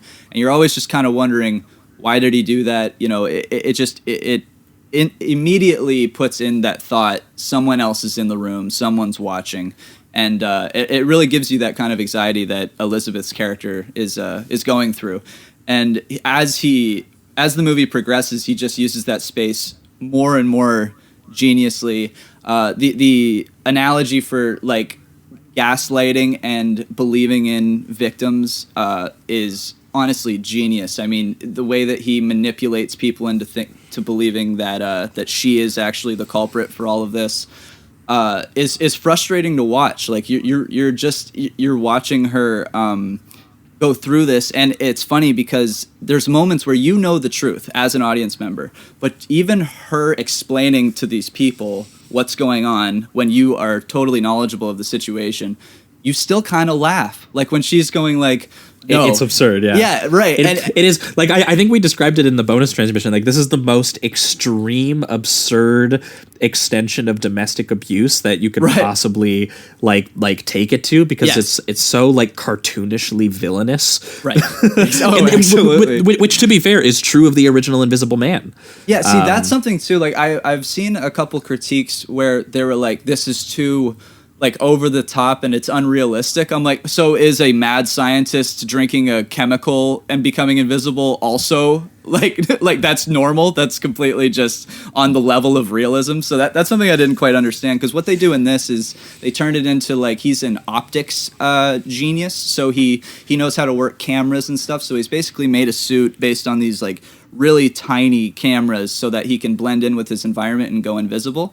And I thought that was genius to kind of modernize the science of it, Mm-hmm, mm-hmm. Well, and then also, he takes the original film, which is obviously kind of like a monster movie about this guy who, egocentric and wild. Yeah, this sort of like goes maniacal due to an experiment that makes him invisible, and people sort of like hunting him down. But then he starts going insane with the power of it, and he's like, maybe I should market this to the military, and things like that. And so he takes that part of the character and extends. Okay, well, what if that modernizes him into sort of like a rich Silicon Valley domestic abuser style character, and then puts that into a combination of, sort of like the gaslight thriller style film, something like in the old days or in more old school, like Rosemary's Baby, or My Name is Julia Ross. And then he also combines that with kind of like the old school 90s domestic abuse thriller / erotic thriller. We talked about some of the stuff with Michael Douglas, like A Perfect Murder, which we actually covered on the show, which is Michael Douglas literally planning to kill his wife, which this film just takes it more from like the wife's perspective a little bit. The way that he merges all those things together and still like honors the original film in that way, because something we talked about in the original film that we really liked was this idea of just the optical illusion filmmaking, and how it really took it to that next level that, it's really exciting when someone is making a film that involves optical illusions, because film itself involves optical illusions. Is itself, you could consider it one giant optical illusion. Right. So there is something sort of like metatextually interesting about The Invisible Man in that way. And Leigh Whannell, I think, takes it to the next level here thematically by, as Jamie mentioned, the use of cameras, the security cameras, the way that the characters have to learn to manipulate the cameras to tell a story. People watching the footage, like the way that he makes people think she's insane because they watch security footage of her running across the lawn from nothing, where she's running away from nothing, and they're like, "Hey, this woman's just clearly fucking crazy." Yeah. But then near the end of the film, I won't spoil it for anyone who didn't end up getting to see it, but there is a way that she manipulates the camera to sort of get her way out of the situation. She starts playing by his rules and getting involved in the logistics of her choices and how that involves weaponizing the use of space and the use of cameras. This was a big upgrade for me for Leigh Whannell. who, previously he's written the Saw films, he's written the Insidious films, and he directed Upgrade. And Upgrade I thought also was very, very good, but it was just a little, for a cyberpunk movie even, it was just a little plot heavy for me. I didn't get too much into the cyberpunk ideas about, people working on their bodies. It wasn't quite, like an Akira or a Blade Runner for me in terms of thinking about the film. I was there too, yeah.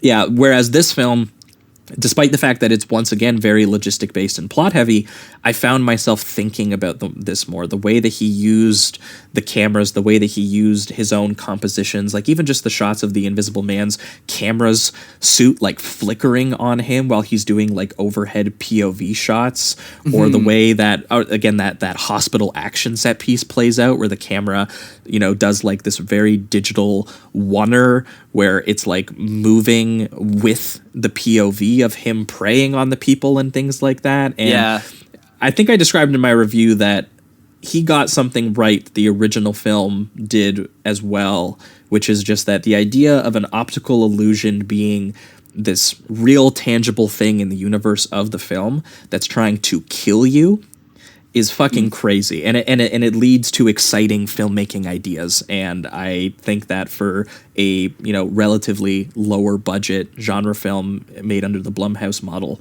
this is a really fucking exciting thriller / action film. I was really impressed. Yeah, and there's a lot of layers too when they deal with kind of like how the law works, because at one point, he gives her money, and then he set that up on purposely so that she kind of starts using it for good things, like helping out her friends and family and whatever, and then he knows that he's going to slowly deteriorate her mind, and it's going to appear crazy to other people. So then, by law, she doesn't have the right to the money anymore, and there's even things like that really get into play with her anxiety and there's just the horrible things that are happening to her. So it's really good. And Elizabeth Moss is always good, but she's very good in this movie. Oh my God, she is like just unbelievable. It feels like she must have just been very stressed every single day on set, because she looks terrified. Yeah, and also terrified. the movie features like one of, again, we won't spoil it, but when we got to see this in the theaters, I think this was one of the last movies we got to see before everything shut down. When we saw it in the theater, there is a moment in this movie,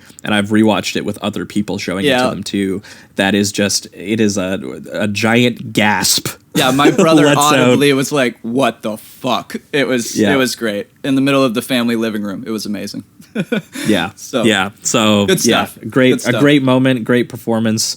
And a film that, despite the fact that it's exciting and plot heavy, I left it with thinking about it. And Lee Winnell, definitely going to be watching whatever he's up to. Yeah, he's interesting, man. I really like him.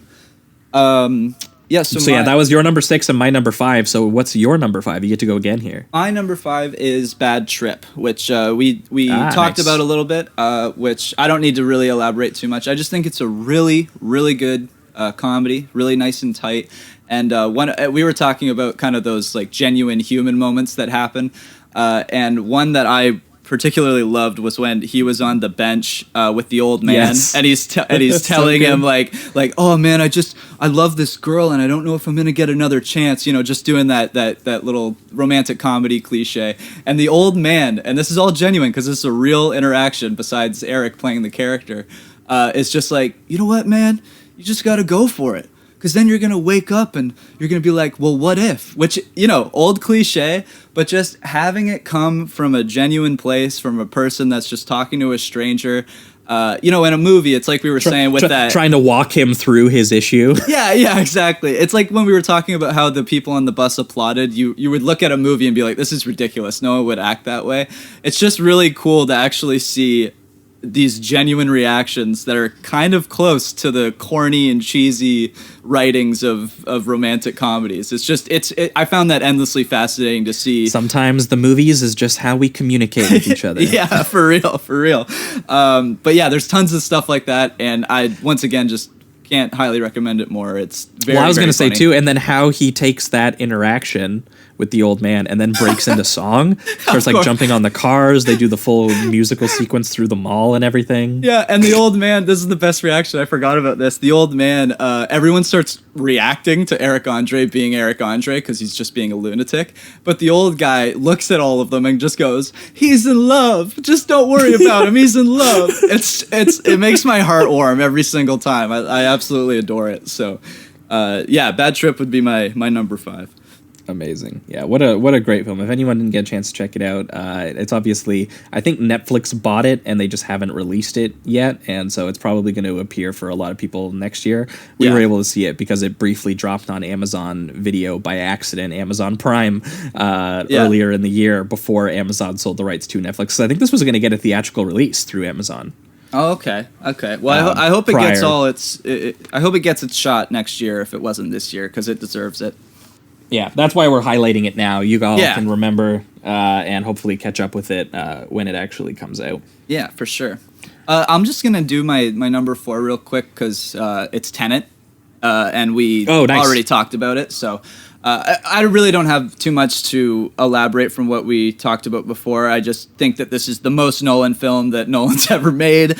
I love the way that he strips kind of all of the emotion and humanity away, because it's we've discussed it a couple times where it feels like Nolan almost forcibly puts the emotional stuff in, and he's mostly focused on the logistics and the technical aspects of his films, and in this one he just was like, fuck it, I'm just going to only focus on that, and I can't do anything but appreciate that. Nolan is very clearly a professional, and a lot of his stories are about people who are professionals obsessed with their work. Yes. And at most, usually the heart of the story is sometimes how that hurts their home life or their psychology in certain ways. So he definitely has feelings, but his feelings are always translated to cold people who maybe don't always express their feelings in healthy ways, and but do their job well and dive deep into their work. It's why I really liked Interstellar, because Interstellar felt like a movie where he was trying to prove love, like mathematically. Yes.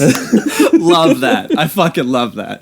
But so Tenet's my number 4. One of my favorite action movies of the year, obviously. So yeah, the whole temporal pincer movement action shit is just fucking crazy. Yeah, and I just love too, like at the end with kind of the whole time loop going full circle, and you got Robert Pattinson looking all good, going, "I'll see you at the beginning, friend." It's just, oh man, that's good stuff right there. That's good stuff. Aaron Taylor Johnson showing up briefly with a giant beard, going, "Yo, that's cowboy shit." Man. It's good stuff. Gets me every time. Nice. So my number 4, which is I think is going to appear a little bit higher on Jamie's list too, so I'm not going to go too deep into it, but my number 4 is Possessor. Woo! The new film from Brandon Cronenberg, or as we have deemed him on the show, Cronenberg Jr., That's the right. son of David Cronenberg. And he has really picked up in a lot of different places that his father kind of left off in the 90s, where he's made a very sticky and gruesome little mind control movie about hitmen and psychology and the body and whose mind is in whose body. And it's a very lo-fi sci-fi film that's akin to sort of like the early Cronenberg days of his low budget stuff like Shivers and Scanners, but it's also got a little bit of Existenz in there. And I really got swept up into this film just being kind of, following Andrea Riseboro's character, who, works for a third-party corporation who gets hired sort of Inception style by, various CEOs and companies that are faceless and nameless, and we never find out anything about them. Yeah. But basically to create...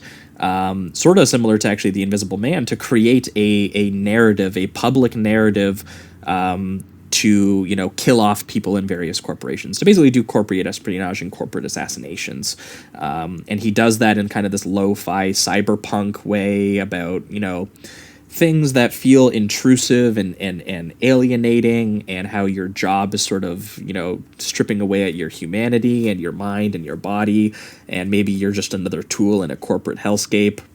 And I really thought that Cronenberg Jr. got into it, and also the fact that it is just absolutely filthy. It is so nasty. Oh, man. And the way that he gets at this subject matter, through a lot of, hallucinatory sequences involving like microscopic images and mirrored and reflected colors. And, a lot of this movie is Andrea Riseborough having taken over Christopher Abbott's body in the film to basically kill his father-in-law, played by Sean Bean.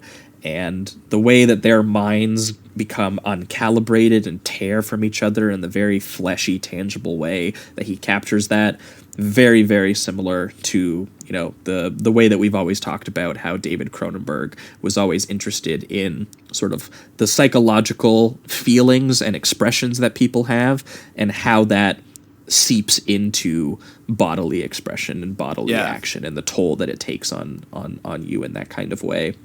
Yeah. And I think we'll get into some more detail when we get into Jamie's, because I have a feeling this is going to be very, very high on Jamie's list. And we also did a full bonus transmission not that long ago that if you want, we really, really dived into this one and how absolutely disgusting it is. Yeah, absolutely. Yeah, I'll just save my 2 cents.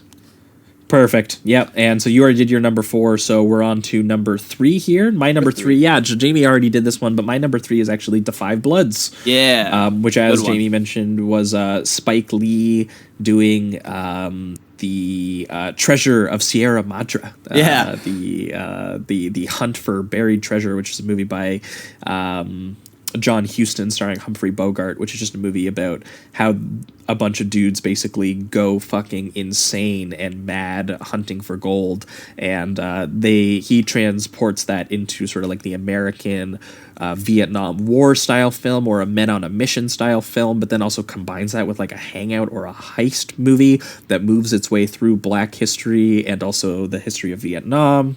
Yeah, with like actual archival footage, which was really effective too, because like Spike Lee isn't afraid to also show you some guy getting like shot right in the head and expressing like, this is what we did, this is what humanity has gone through. He never looks away, which I can always appreciate. Yeah, so you a lot of the movie is spent as like a present hangout film, but then you get these sort of like memory flashbacks in 16mm of their time with Stormin Norman, who is played by Chadwick Boseman, who obviously very tragically passed away this year, and he had a very good performance in this film. And I really love too how Spike Lee let the older actors play the old, basically they are in their older bodies, but in their younger memories. It's a really good way to connect the characters that you're watching on screen to the past, because it just feels like with having those actors with Chadwick, it's just, you get that same sense of their friendship that you get in the first hour of the film while they're just at the resorts or whatever they're at. And then now you get it, but with Chadwick and in the time of Vietnam. So I thought it was a really good way to connect them all. And like the Treasure of Sierra, instead of being slowly corrupted by like the greed of the situation, what they are corrupted by and haunted by in this film is sort of like the imperial act of the Vietnam War itself. Right. And the film goes through detailing the sort of like the political horrors of it, but also the personal horrors of it, their own bodily horrors of it, and how the drafting disproportionately affected poor and Black people, and how they they were treated at home in America poorly, but then went on behalf of America to basically go and kill another poor and oppressed community in another country, and how it deals with that history with the Vietnam crew. Actually, there's a moment where you realize that there could be an entire other movie here of the Vietnamese characters who, at a certain point, start hunting down a lot of the performers in the film here who are looking for gold, because the gold was actually promised to the Vietnamese informers, and they're technically stealing it from them to go back and give to their own civil rights movements and stuff like that. So it's very politically and emotionally complicated film, and not in a way that feels I guess lazy. It's more in a way that it just feels so hyper specific that it's almost painful. And Delroy Lindo in this film, oh my god, one of the most brutally sad and destructive performances anyone gave this year, and that I've seen even in a Spike Lee film. A man who embodies all of the seething rage and political contradictions and emotional complexities that I'm talking about in the film in one character. Yeah. Love that they still treat him with a lot of like sympathy and empathy though too. Yes. It's even though he's very clearly, racist against the Vietnamese characters because of his experience fighting them, not realizing that they feel the same way about him, right? Yeah, exactly. Which leads very tragically to, won't get into spoilers once again, but leads very tragically to sort of like what happens to him. His story, and it mirrored with a Vietnamese character who also suffered loss and rage towards him. The way that sort of climaxes with him digging, I won't say what he's digging, really affected me, and I've thought about this movie a lot. I actually didn't even end up rewatching this film, but it's just really, really stuck with me. It reminds me of the old school Vietnam sort of existential films, like something like The Deer Hunter or Bullet in the Head. For sure. It's about personal and friendships and psychologies, and how that has been affected by a very political act like war. And I think that Spike Lee very intentionally took on the idea of, sort of like the action movies that sometimes we love on this show, things like Missing in Action or Rambo 2, this idea that you could go back and retroactively win the Vietnam War for all the men who fought it. And he just says it's really not that fucking simple. Yeah. There's nothing easy or fair or that feels righteous about this. The actual situation is a mess, and it's very violent, and it's very sad. And in typical Spike Lee fashion, he does that in his own sort of messy, contradictory, sad kind of filmmaking. So, yeah, like there's moments where things start to ramp up, and it's oddly like it's very brightly lit and still has. It's not a positive energy, but it's energetic, and and even when death is kind of happening, there's a sadness, but there was also this weird, like, bitter irony to it in a way. And definitely Spike Lee has a very strange tone, but I think I'm getting more and more used to it. Definitely. And this one just really sat with me because it has a really interesting moral conflict at the heart of it about the personal trauma of these characters who you're spending time with, the bodily harm that both they suffered and also dished out to people, and then obviously the real world historical context of it and the systemic violence and the larger applications of violence by governments and my power favorite and all kinds of stuff. My favorite for setting the tone was when they had Muhammad Ali in that one little interview, and he's basically saying, he's like, why would I go over there if like those people don't call me the N-word, they don't take away my rights, they don't make me feel less human, so why am I going to go over to their country and kill them for you? The people that are oppressing me. So I thought that was a great way to set the tone. And he does that with other archival footage too. But I don't know, that Ali clip really stuck out to me in that. Yeah, he really absorbs that into the text of the film with these characters who did go over there. The characters who feel that painful feeling of like they did that. But obviously they didn't necessarily choose to do it. They were drafted because the people who were drafted were people mostly the poor who were poor. Yeah. So yeah, it's these characters wrestling with that exact contradiction that Ali brought up in that statement, and Lee does it in his own style in a way that you definitely really, really feel it. It's filled with so much pain and empathy. Yeah, 100%. My third is Color Out of Space, which we have discussed. Yeah, I ended up just really, really loving this. I mean, it's like last year, I believe my number, or I guess it wasn't last year because last year was The Irishman, but the year before that, I had Mandy as my number one. These last couple of years, Nick Cage has really been coming out with some awesome science fiction kind of action thrillers. I've really been enjoying them. This one, like we said, was directed by Richard Stanley. And it just has a fantastic tone to it. I love the mix between comedy and horror. I love as the film moves forward, the colors just get more and more vibrant, like the purple basically that they hyper focus on.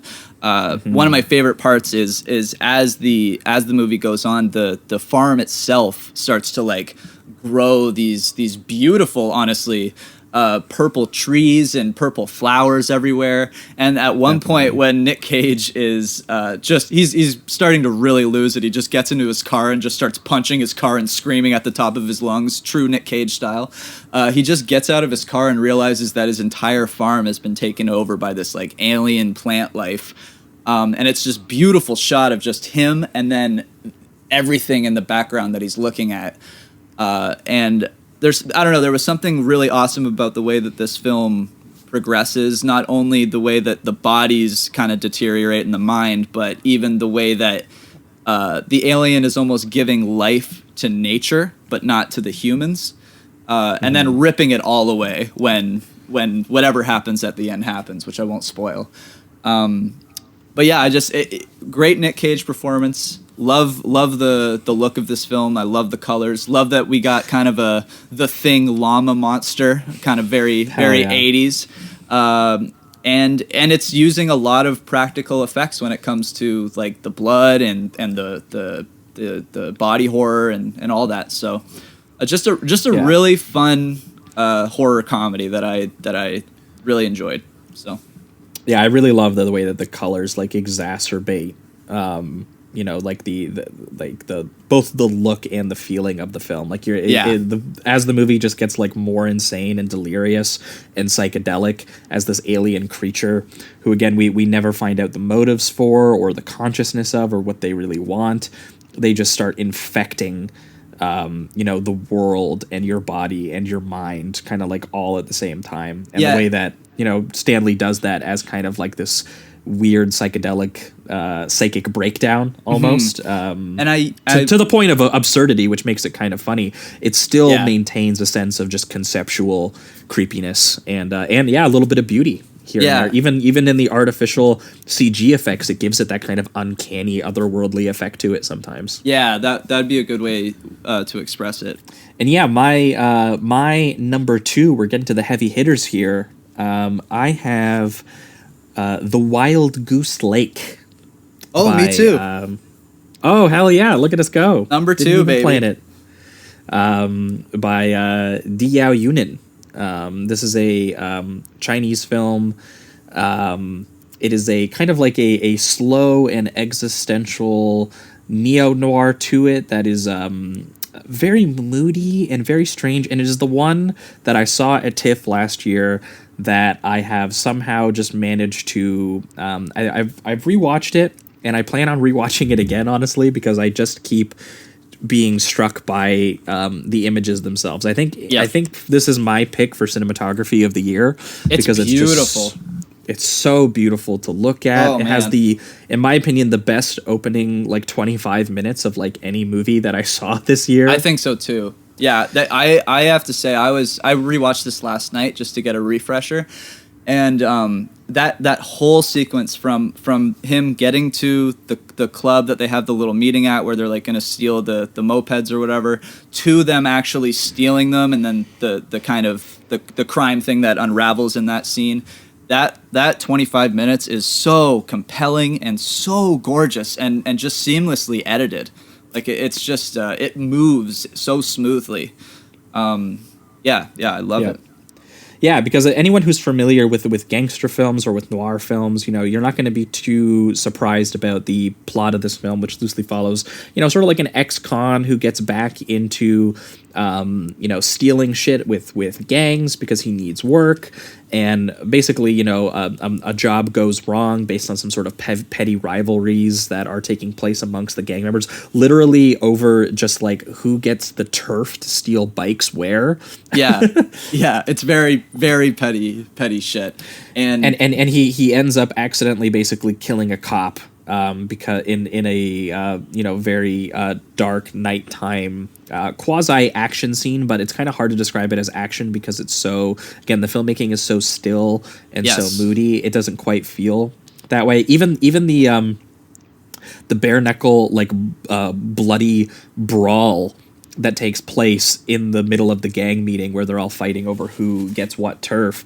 Like that sequence is done in like this weird, like sort of like, an expressionist subterranean nightmare where there's just like this primal dog eat dog mentality as these characters, he he switches between, like shots of the single bulb of light going back and forth and the texture of the people's skin as they're pulling at it and hitting it, and versus like the concrete on the ground and things like that. Just the way that this is a really, really stylish film in a way that I think really captures some of the feelings of alienation and isolation that these characters end up feel in this sort of underworld life that these characters really want to escape. Because again, you've seen that kind of story in a noir where he has to go on the run from the cops. He meets up with like a prostitute or a call girl who also feels like she wants an escape out of this sort of criminal underworld. Yeah. And largely the story is, how do these characters get out? But the way that he shoots it, the way that he gets you into their feelings and how horrible and painful, the underworld is and how badly they want out. It really affected me. There's a lot of moments of the characters just kind of wandering, where it's just like, they're whatever they're doing, they're trying to get to the next spot for safety, for food, whatever it is, the next part of the mission to get through the night, essentially. And something that struck me was how often you'd have these moments that are very calm and quiet, and then it just be sudden moments of violence. Like there's very few moments where it ramps up to the violence. It's mostly just like nothing's happening. We're all cool. We're all quiet, and then boom. Like one of the first ones, for instance, is when they're doing the moped stealing, and the one guy is just traveling through the tunnel, and then all of a sudden, bam! He gets hit by that forklift, and his head is just completely off. The guy is like panicking that's next to him, and he checks out his body, and that's kind of what starts his whole adventure. But it's moments like that happen over and over again. I remember there's this great shot of, it's either one of the cops or one of the gangsters, and why I say that is because it gets kind of confusing. There's something else they do in this movie, which is like, as the movie progresses, the cops almost start to look more and more just like the moped guys because they're going undercover, and they're also acting even more sinister than the actual criminals are. But anyway, the one shot that I was talking about with this either gangster or cop is he's looking up because he hears like a noise, and there's just this big glob of blood just goes right onto his face, and he just like starts to freak out. And there's just, once again, just a lot of those sudden violent moments, like at any moment in this environment something awful could happen to you, and it really expresses we won't spoil it, but it has one of the craziest deaths I think that occurs in a movie this year. Oh my god, featuring an umbrella. Yeah, dude. That alone is worth watching the movie. That one part.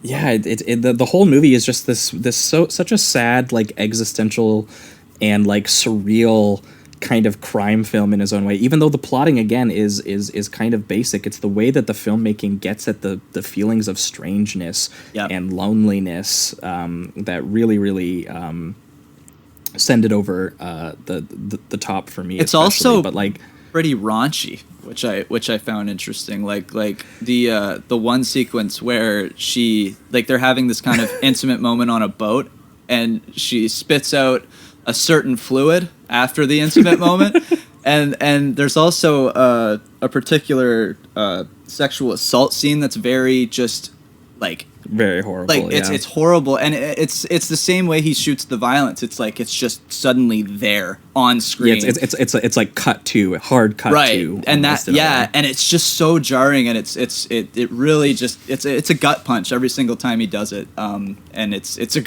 very effective, I will say. It's yeah, really well, good and also too the way that these characters like walk around, like the like decrepit architecture and stuff like that, and these like beautifully composed and sort of like lit images of these dilapidated buildings. You feel like you get to know the city really well in this. Yeah. So, well, and then how those feelings sort of like replicate in some of the sequences, like the zoo shootout that takes place in the movie, for example, where again it's a scene you've seen before, where the cops hunt down a guy. You think that they're gonna go, hey, put down your gun, and he's gonna either shoot back or something's gonna go wrong.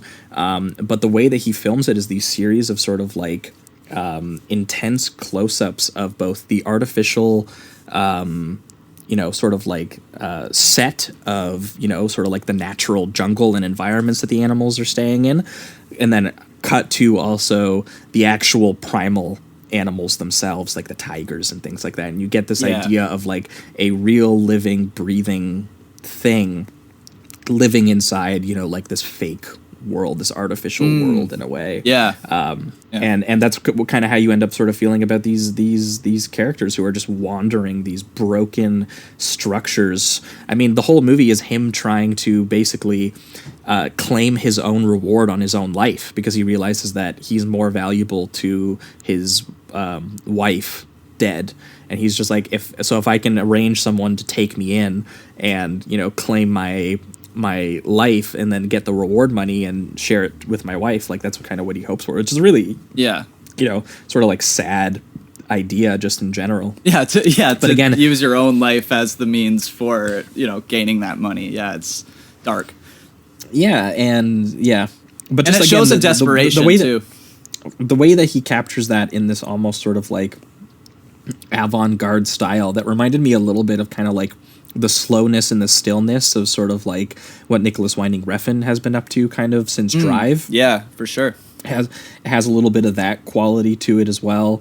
But yeah, ultimately I was just really taken with how the genre thrills of this movie, of something like a noir and something like the sudden bursts of hyperviolence, which are really nasty when they hit, but how it's drawn in all of these off-kilter, you know, idiosyncratic, like formal choices that make it feel very dreamy and almost uncomfortable and lonely and isolating, like that Lynchian moment of the singing head in the Hall of Mirrors and things like that. It's so strange. Definitely. And it always has this feeling like these people have nowhere really to go for any type of sanctuary. You really feel that.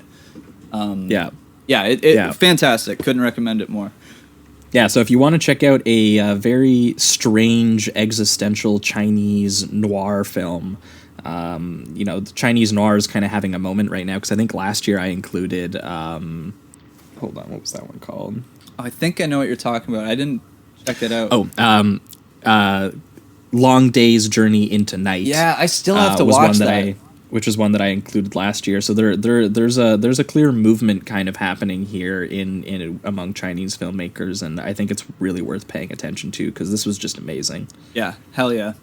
It satisfied all of those violent and weird combinations of kind of like genre, not necessarily grindhouse, but like nastiness and art house that I really love, that, you know, sort of merging of the two. Yeah, me too.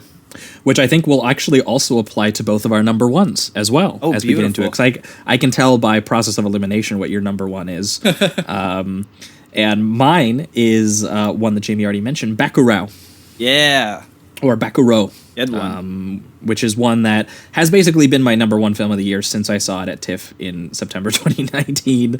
As Jamie mentioned, it is a completely bonkers movie that begins as sort of like a Brazilian social drama. Watching it at TIFF was such an amazing experience, because it didn't play in the genre part of the festival. It didn't play in Midnight Madness. It played in the world cinema category, where you see a lot of you know, foreign art house cinema. How'd people react? Were they when taken aback by it? When I was watching it at TIFF, there was walkouts. Oh, hell yeah. That's the best. That's what we want. Because so many people went into it, and the movie is very convincingly one kind of movie for a decent amount of its runtime. Just come in and get to know this culture. We're just some nice small town Brazilian people. Yeah, it's almost like an independent poverty drama, where it observes the rituals and conditions that, you know, these people sort of live in at the hand of their corrupt mayor, and it observes this community with like a Western inflected sense of community. It's an ensemble film. There's no main character. You kind of just you get into the personalities and, you know, sort of like the small time drama of their community, and the teacher and the doctor, and, you know, you get introduced to all these kind of different people. But it's also done with a little bit of, you know, sort of a Western inflected sense of, you know, you get shots of the beautiful desert and the mountain vistas amongst these small character interactions and the location detail. And this movie, for this reason, was a massive hit in Brazil. This was like a blockbuster. Oh, nice.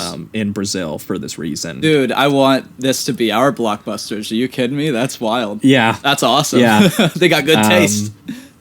Yeah, and so it really just captures their local history and the procedures of everyday resistance, like the way that they organize themselves, where, you know, they've been cut off from water, so they, you know, repurpose sort of Mad Max style, like a gasoline truck to carry water for them and bring them back and things like that. And slowly but surely a shift occurs.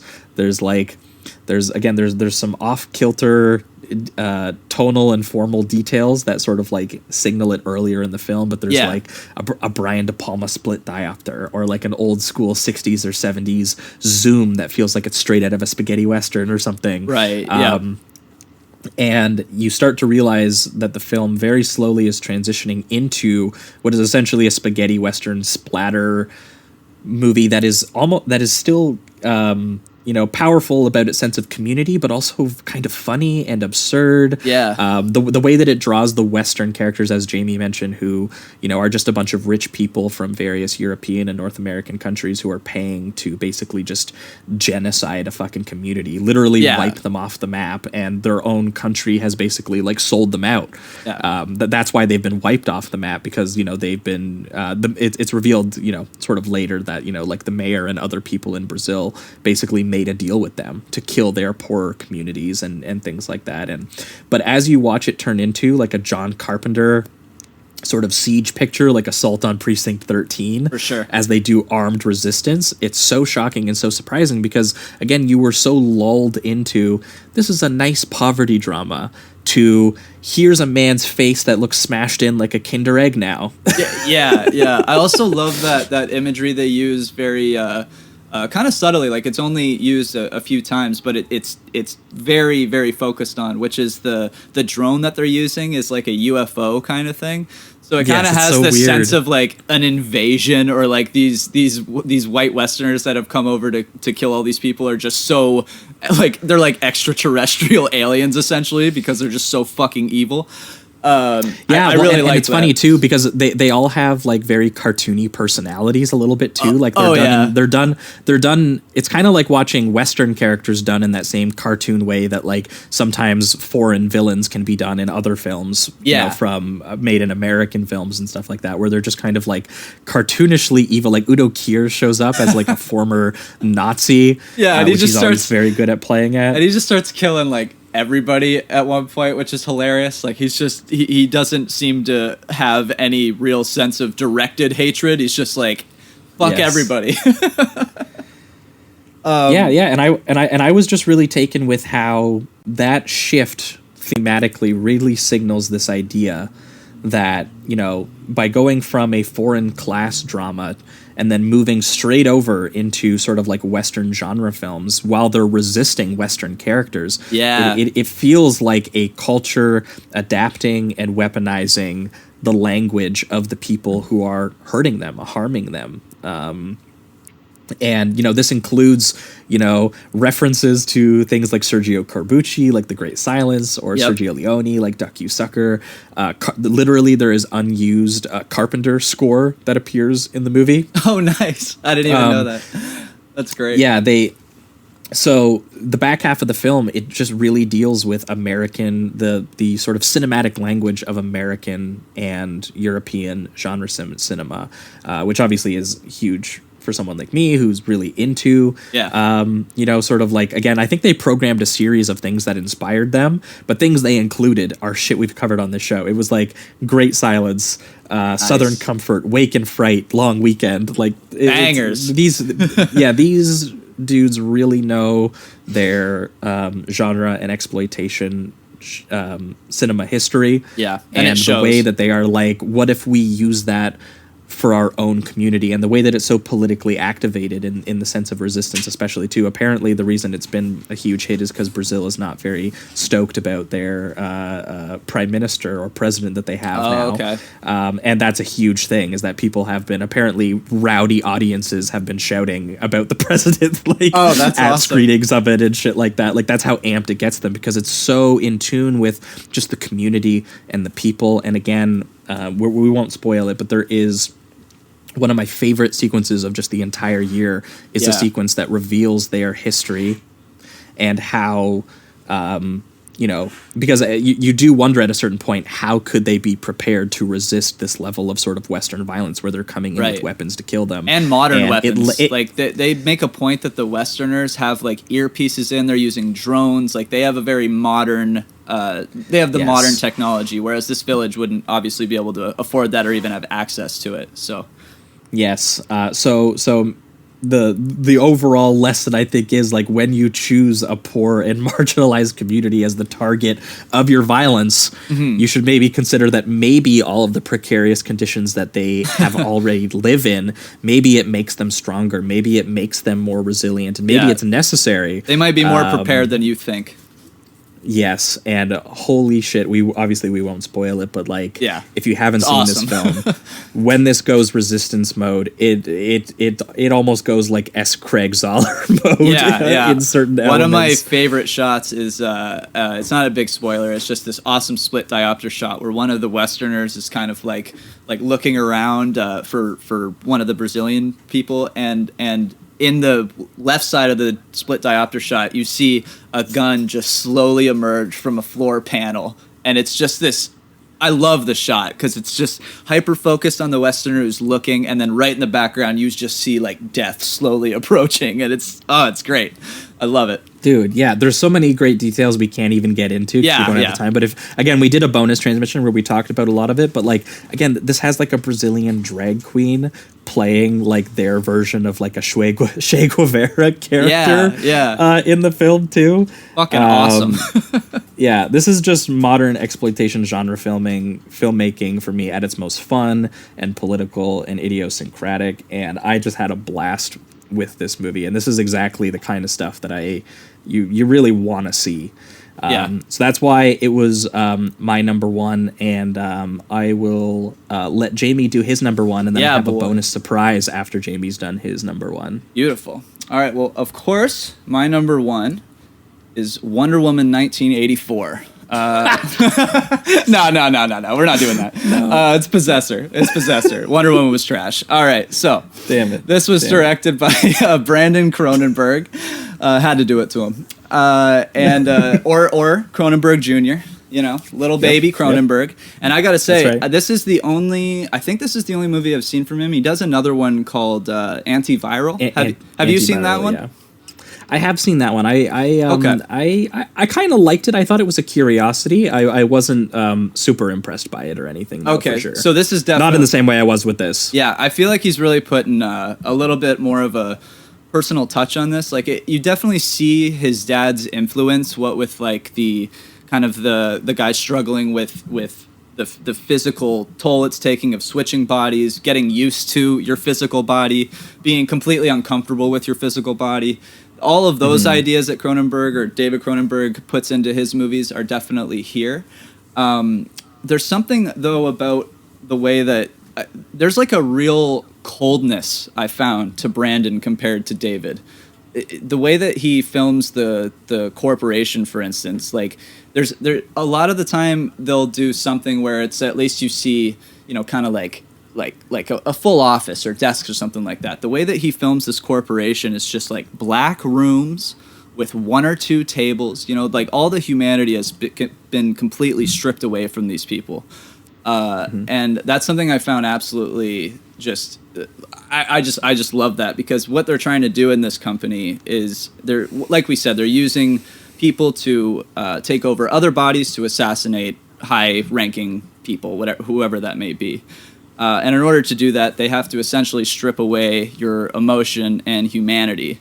And essentially, the movie from the beginning to end is showing Andrea's character basically lose all sense of her humanity, her attachments to her family, her friends, whatever it is, so that she can become the ultimate assassin. And it's like you kind of because inhabiting someone's body isn't as simple. Like they walk you through the logistics of it, where it's like it's this painful device that like goes directly into your brain, but then also you have to be calibrated into the body, and then you also have to like do a performance. Like people will know if you haven't studied the mannerisms, if you haven't studied the character that you're playing and the way that they treat it like she's doing, like a stage performance. But Cronenberg never lets you lose sight of the fact that despite the fact that she is technically distanced from this body, he wants to get into the psychological intimacy of that experience. And that's why the violence is so messy. How the ways that she takes this experience of taking over someone's body and straight up viciously murdering people in someone else's body, how that comes back with her into her own body, those experiences. Like the way that she thinks about that opening stabbing wound and blood spurting out of the neck everywhere. And she's thinking of that while she's like having sex with her husband at home. Yeah. And the way that she has to train and rehearse her own voice because she got so into the character's voice that she was doing. Yeah. She's standing outside her own old house practicing her own voice. Yeah. And there's this detail, and I don't want to spoil too much because like it is essential to the final scene in the movie. But what they do to test their like humanity level to see that they're still back in the same brain, same person, is they have like 5 different items that are similar to Inception, where they kind of have something that's like, this is my item. This is how I know I am who I am, and I am where I am. Yeah, to ground my psyche back out into the world that I'm actually inhabit. And you see the corporation not only, use it as a way to keep the agents in line, but as it progresses, you see that they're on purposely taking away certain emotional elements and ties to those items. They're even literally like programming their workers. Yeah. Even with things that they know to be intimate to them, like certain objects, because I don't want to spoil it, so I'm trying not to say the ending, but it really ties in, and I just watch it so you can understand in full context. But something else I found interesting was his thought on suicide and being like a part of that human being, because as she gets into Christopher Abbott's body, there's moments where she needs to kill herself in order to get back. What a performance from him, by the way. He has to play both himself and her inside his own body. He has to like both look like he's fascinated and uncomfortable and like looking at his body for the first time as an adult, but then also be so horrified by obviously all the very sticky, tangibly hallucinatory sequences of them like literally fighting over the body and stuff like that. I mean, obviously the famous shot from the poster where he is wearing an Andrea Riseborough like mask, and it's just that loose skin, like it's horrible. Like it's fitted enough where you kind of get that semblance of, or that sense that he or she does still feel herself, but it's loosening, right? Like it's coming apart. She like the skin is there, she can still see herself, but she's not quite sure of like the substance inside. Almost, it's like why it's all like just completely loose skin. You see like the eye holes are just kind of flapped open a little bit. It's you see Andrea, but it's a completely unnatural version of her, of course, because it's like this mask. I mean, it's literally the act of possession, but envisioned as like physical. As a fucking like leather face mask, that you wear, which is a very cool visual, very creepy visual, very upsetting visual, especially with what he has to do to her to wear her as a mask, which we won't spoil. Or seeing Andrea with just a huge throbbing cock, that was pretty wild too. Because she's got to deal with, once again, it's like that like sex, and of course leave it to the Cronenbergs to have to throw in like, what would sex be like while you're an assassin doing this? Well, we have the answer for you.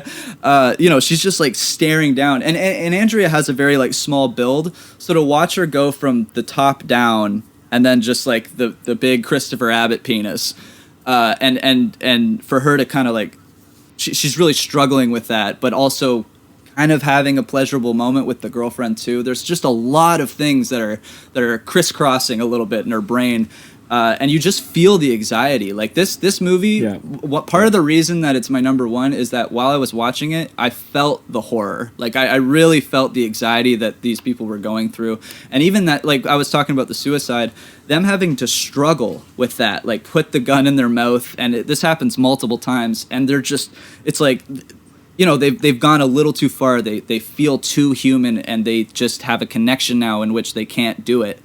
There's just something very stressful, very anxiety-ridden about that, and the whole movie is like that with varying elements that are very effective. And you get to watch Sean Bean Got destroyed again for the 50th time. I don't. How many times has that guy just been brutally murdered in a movie? It's crazy. It is worth noting this has some of the most graphic violence that you'll probably see in a movie this year. Yeah, very bloody.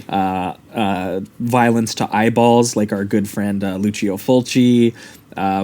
Violence against characters you might not expect to see graphic murder against, which we won't spoil, but this was really, really disgusting movie in terms of that, and because it's done in that kind of clinical style too. I think on the bonus transmission you brought up Under the Skin, that sequence where the meat gets pulled out of him and it's just his skin floating around in the blackness and stuff like that. Yeah, it's just every part of you has been ripped away, kind of thing.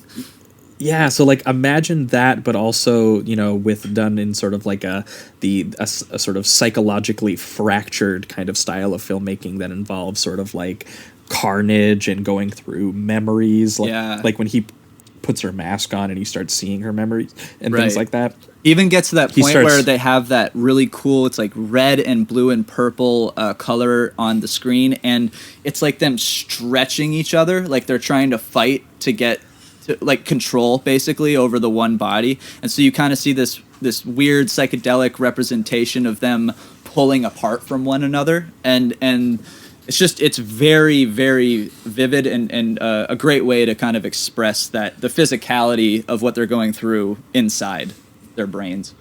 Definitely.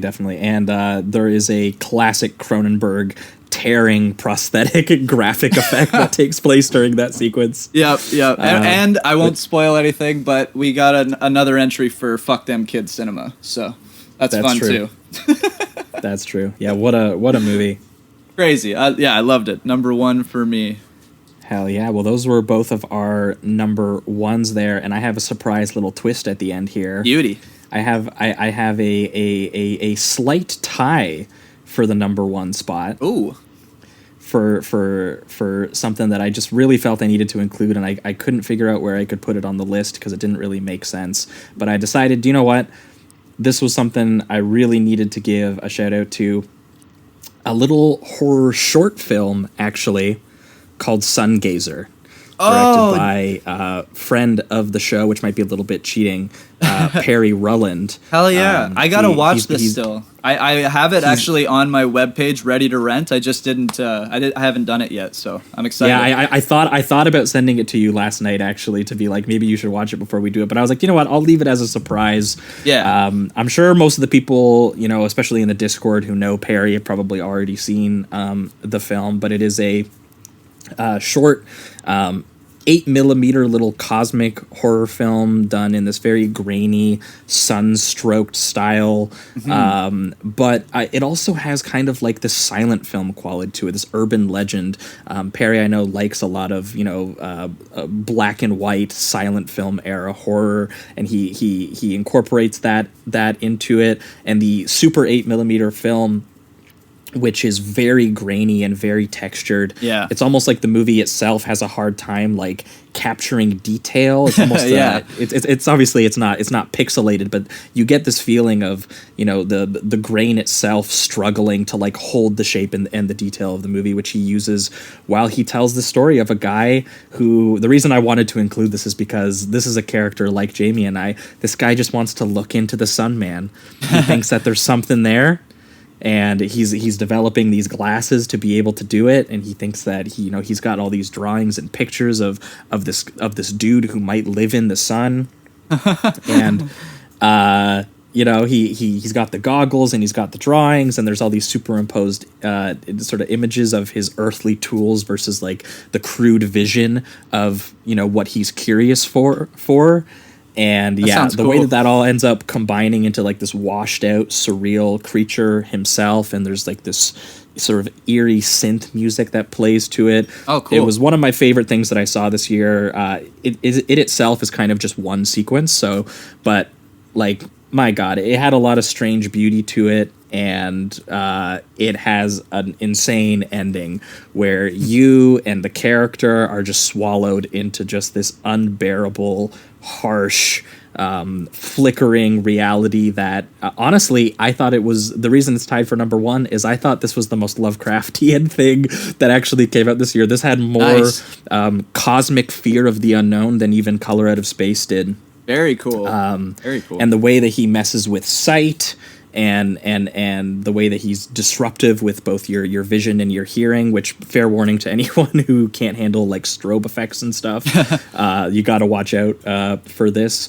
But yeah, as for a character that I sort of empathized with in a weird way, a dude who just really wanted to look into the abyss because he was curious and suffered the consequence for it. That's awesome. Yeah. That's something that our show very, very much relates to. For sure. Yeah, I'll have to check it out. Maybe I'll check it out tonight, actually. I was meaning to. I just I didn't get a chance. And then I think I saw that you might have been putting it on your list. So I was like, okay, well, at least somebody's going to be shouting it out because I've heard nothing but good things. Everyone that I follow on Letterboxd has it at really high ratings. So I'm really excited to check it out, Perry. Hell yeah. If you like a creepy, textured, beautiful little horror film about vision and curiosity and looking at the great beyond, definitely look Sounds great. into this one. And I was very taken with it, inspired by it in 2020. So I felt like it needed a shout here at the end. All right. Is that it? Did we do it? We did it. Oh my God. Okay. Those were the best genre films from the year 2020. Get to watch Fuck off. Yeah, fuck off 2020. We out. We're moving on. We put that shit to bed. Let's hope we get to watch James Bond this year, baby. Hopefully you guys got to hear about a couple films for the first time or saw some of your faves yourself represented here. We're gonna move on. It's time to go into 2021. That's right. Hopefully movies start coming out again and the world returns to a little bit of normalcy. And we can plug in some of the episodes we had planned this year that we had to push back because we planned them around new release movies. Personally, I'm still very, very sad that we didn't get a new Top Gun this year. Oh, I know. It's happening, though.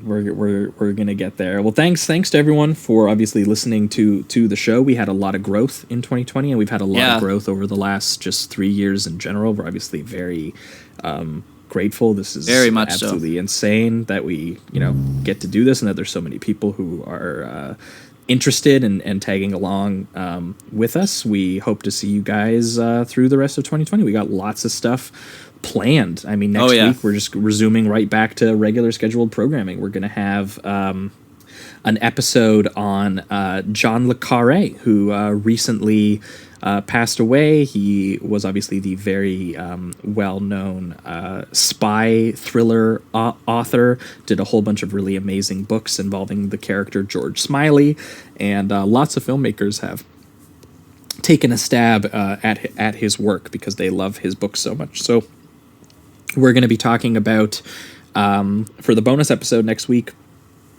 The Spy Who Came In From the Cold by Martin Ritt. And we're also going to be talking about, from 1990, starring Sean Connery and Michelle Pfeiffer, The Russia House. Yeah.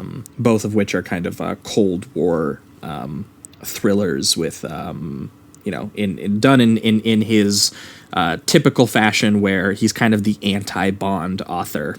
Yeah. As someone who really worked for MI6, he's like, spycraft is a lot of paperwork and mundane sitting around, and there's a horrible lot less existential crises. Yeah, a lot less sex and jetpacks than you think there is, everybody. Exactly. So that's what we're going to be talking about next week. And then the week after, we are going silent era film mode, something that's going to tie in a little bit to Sungazer. We're actually going to talk about one of Perry's favorite films of all time, The Cabinet of Dr. Caligari, and I think a movie that slightly inspired him. And then we're going to be talking about Robert Weiss's other film, The Hands of Orlac, which I haven't seen personally, but these are both silent era films by the same filmmaker and are both horror films. So killer. We're going to have a fun time going silent mode, go into the 1920s. It's 2021. Yeah, well, we're going to 1921. I don't even know if that's I don't even know if that's when one of them came out, but we're going to hope. we're literally going 100 years ago, which is insane when you think about it. Yeah, it is. It's awesome. Is that our first silent too? You said. Yeah, it's going to be the first silent because we've done 30s, which is sort of With like the M? beginning of sort of like the talkies. Yeah, I think M is one of the oldest that we've done, and the Black Cat and stuff like that as well. Right. But yeah, we know we haven't done 20s, which is when most of the silent era stuff is from. So cool. We're going to be diving in for the first time with a special guest. But that being said, I think that'll wrap it up for everything this week. Thanks, as always, guys, for listening. And you know the drill. Keep it sleazy. Keep it sleazy.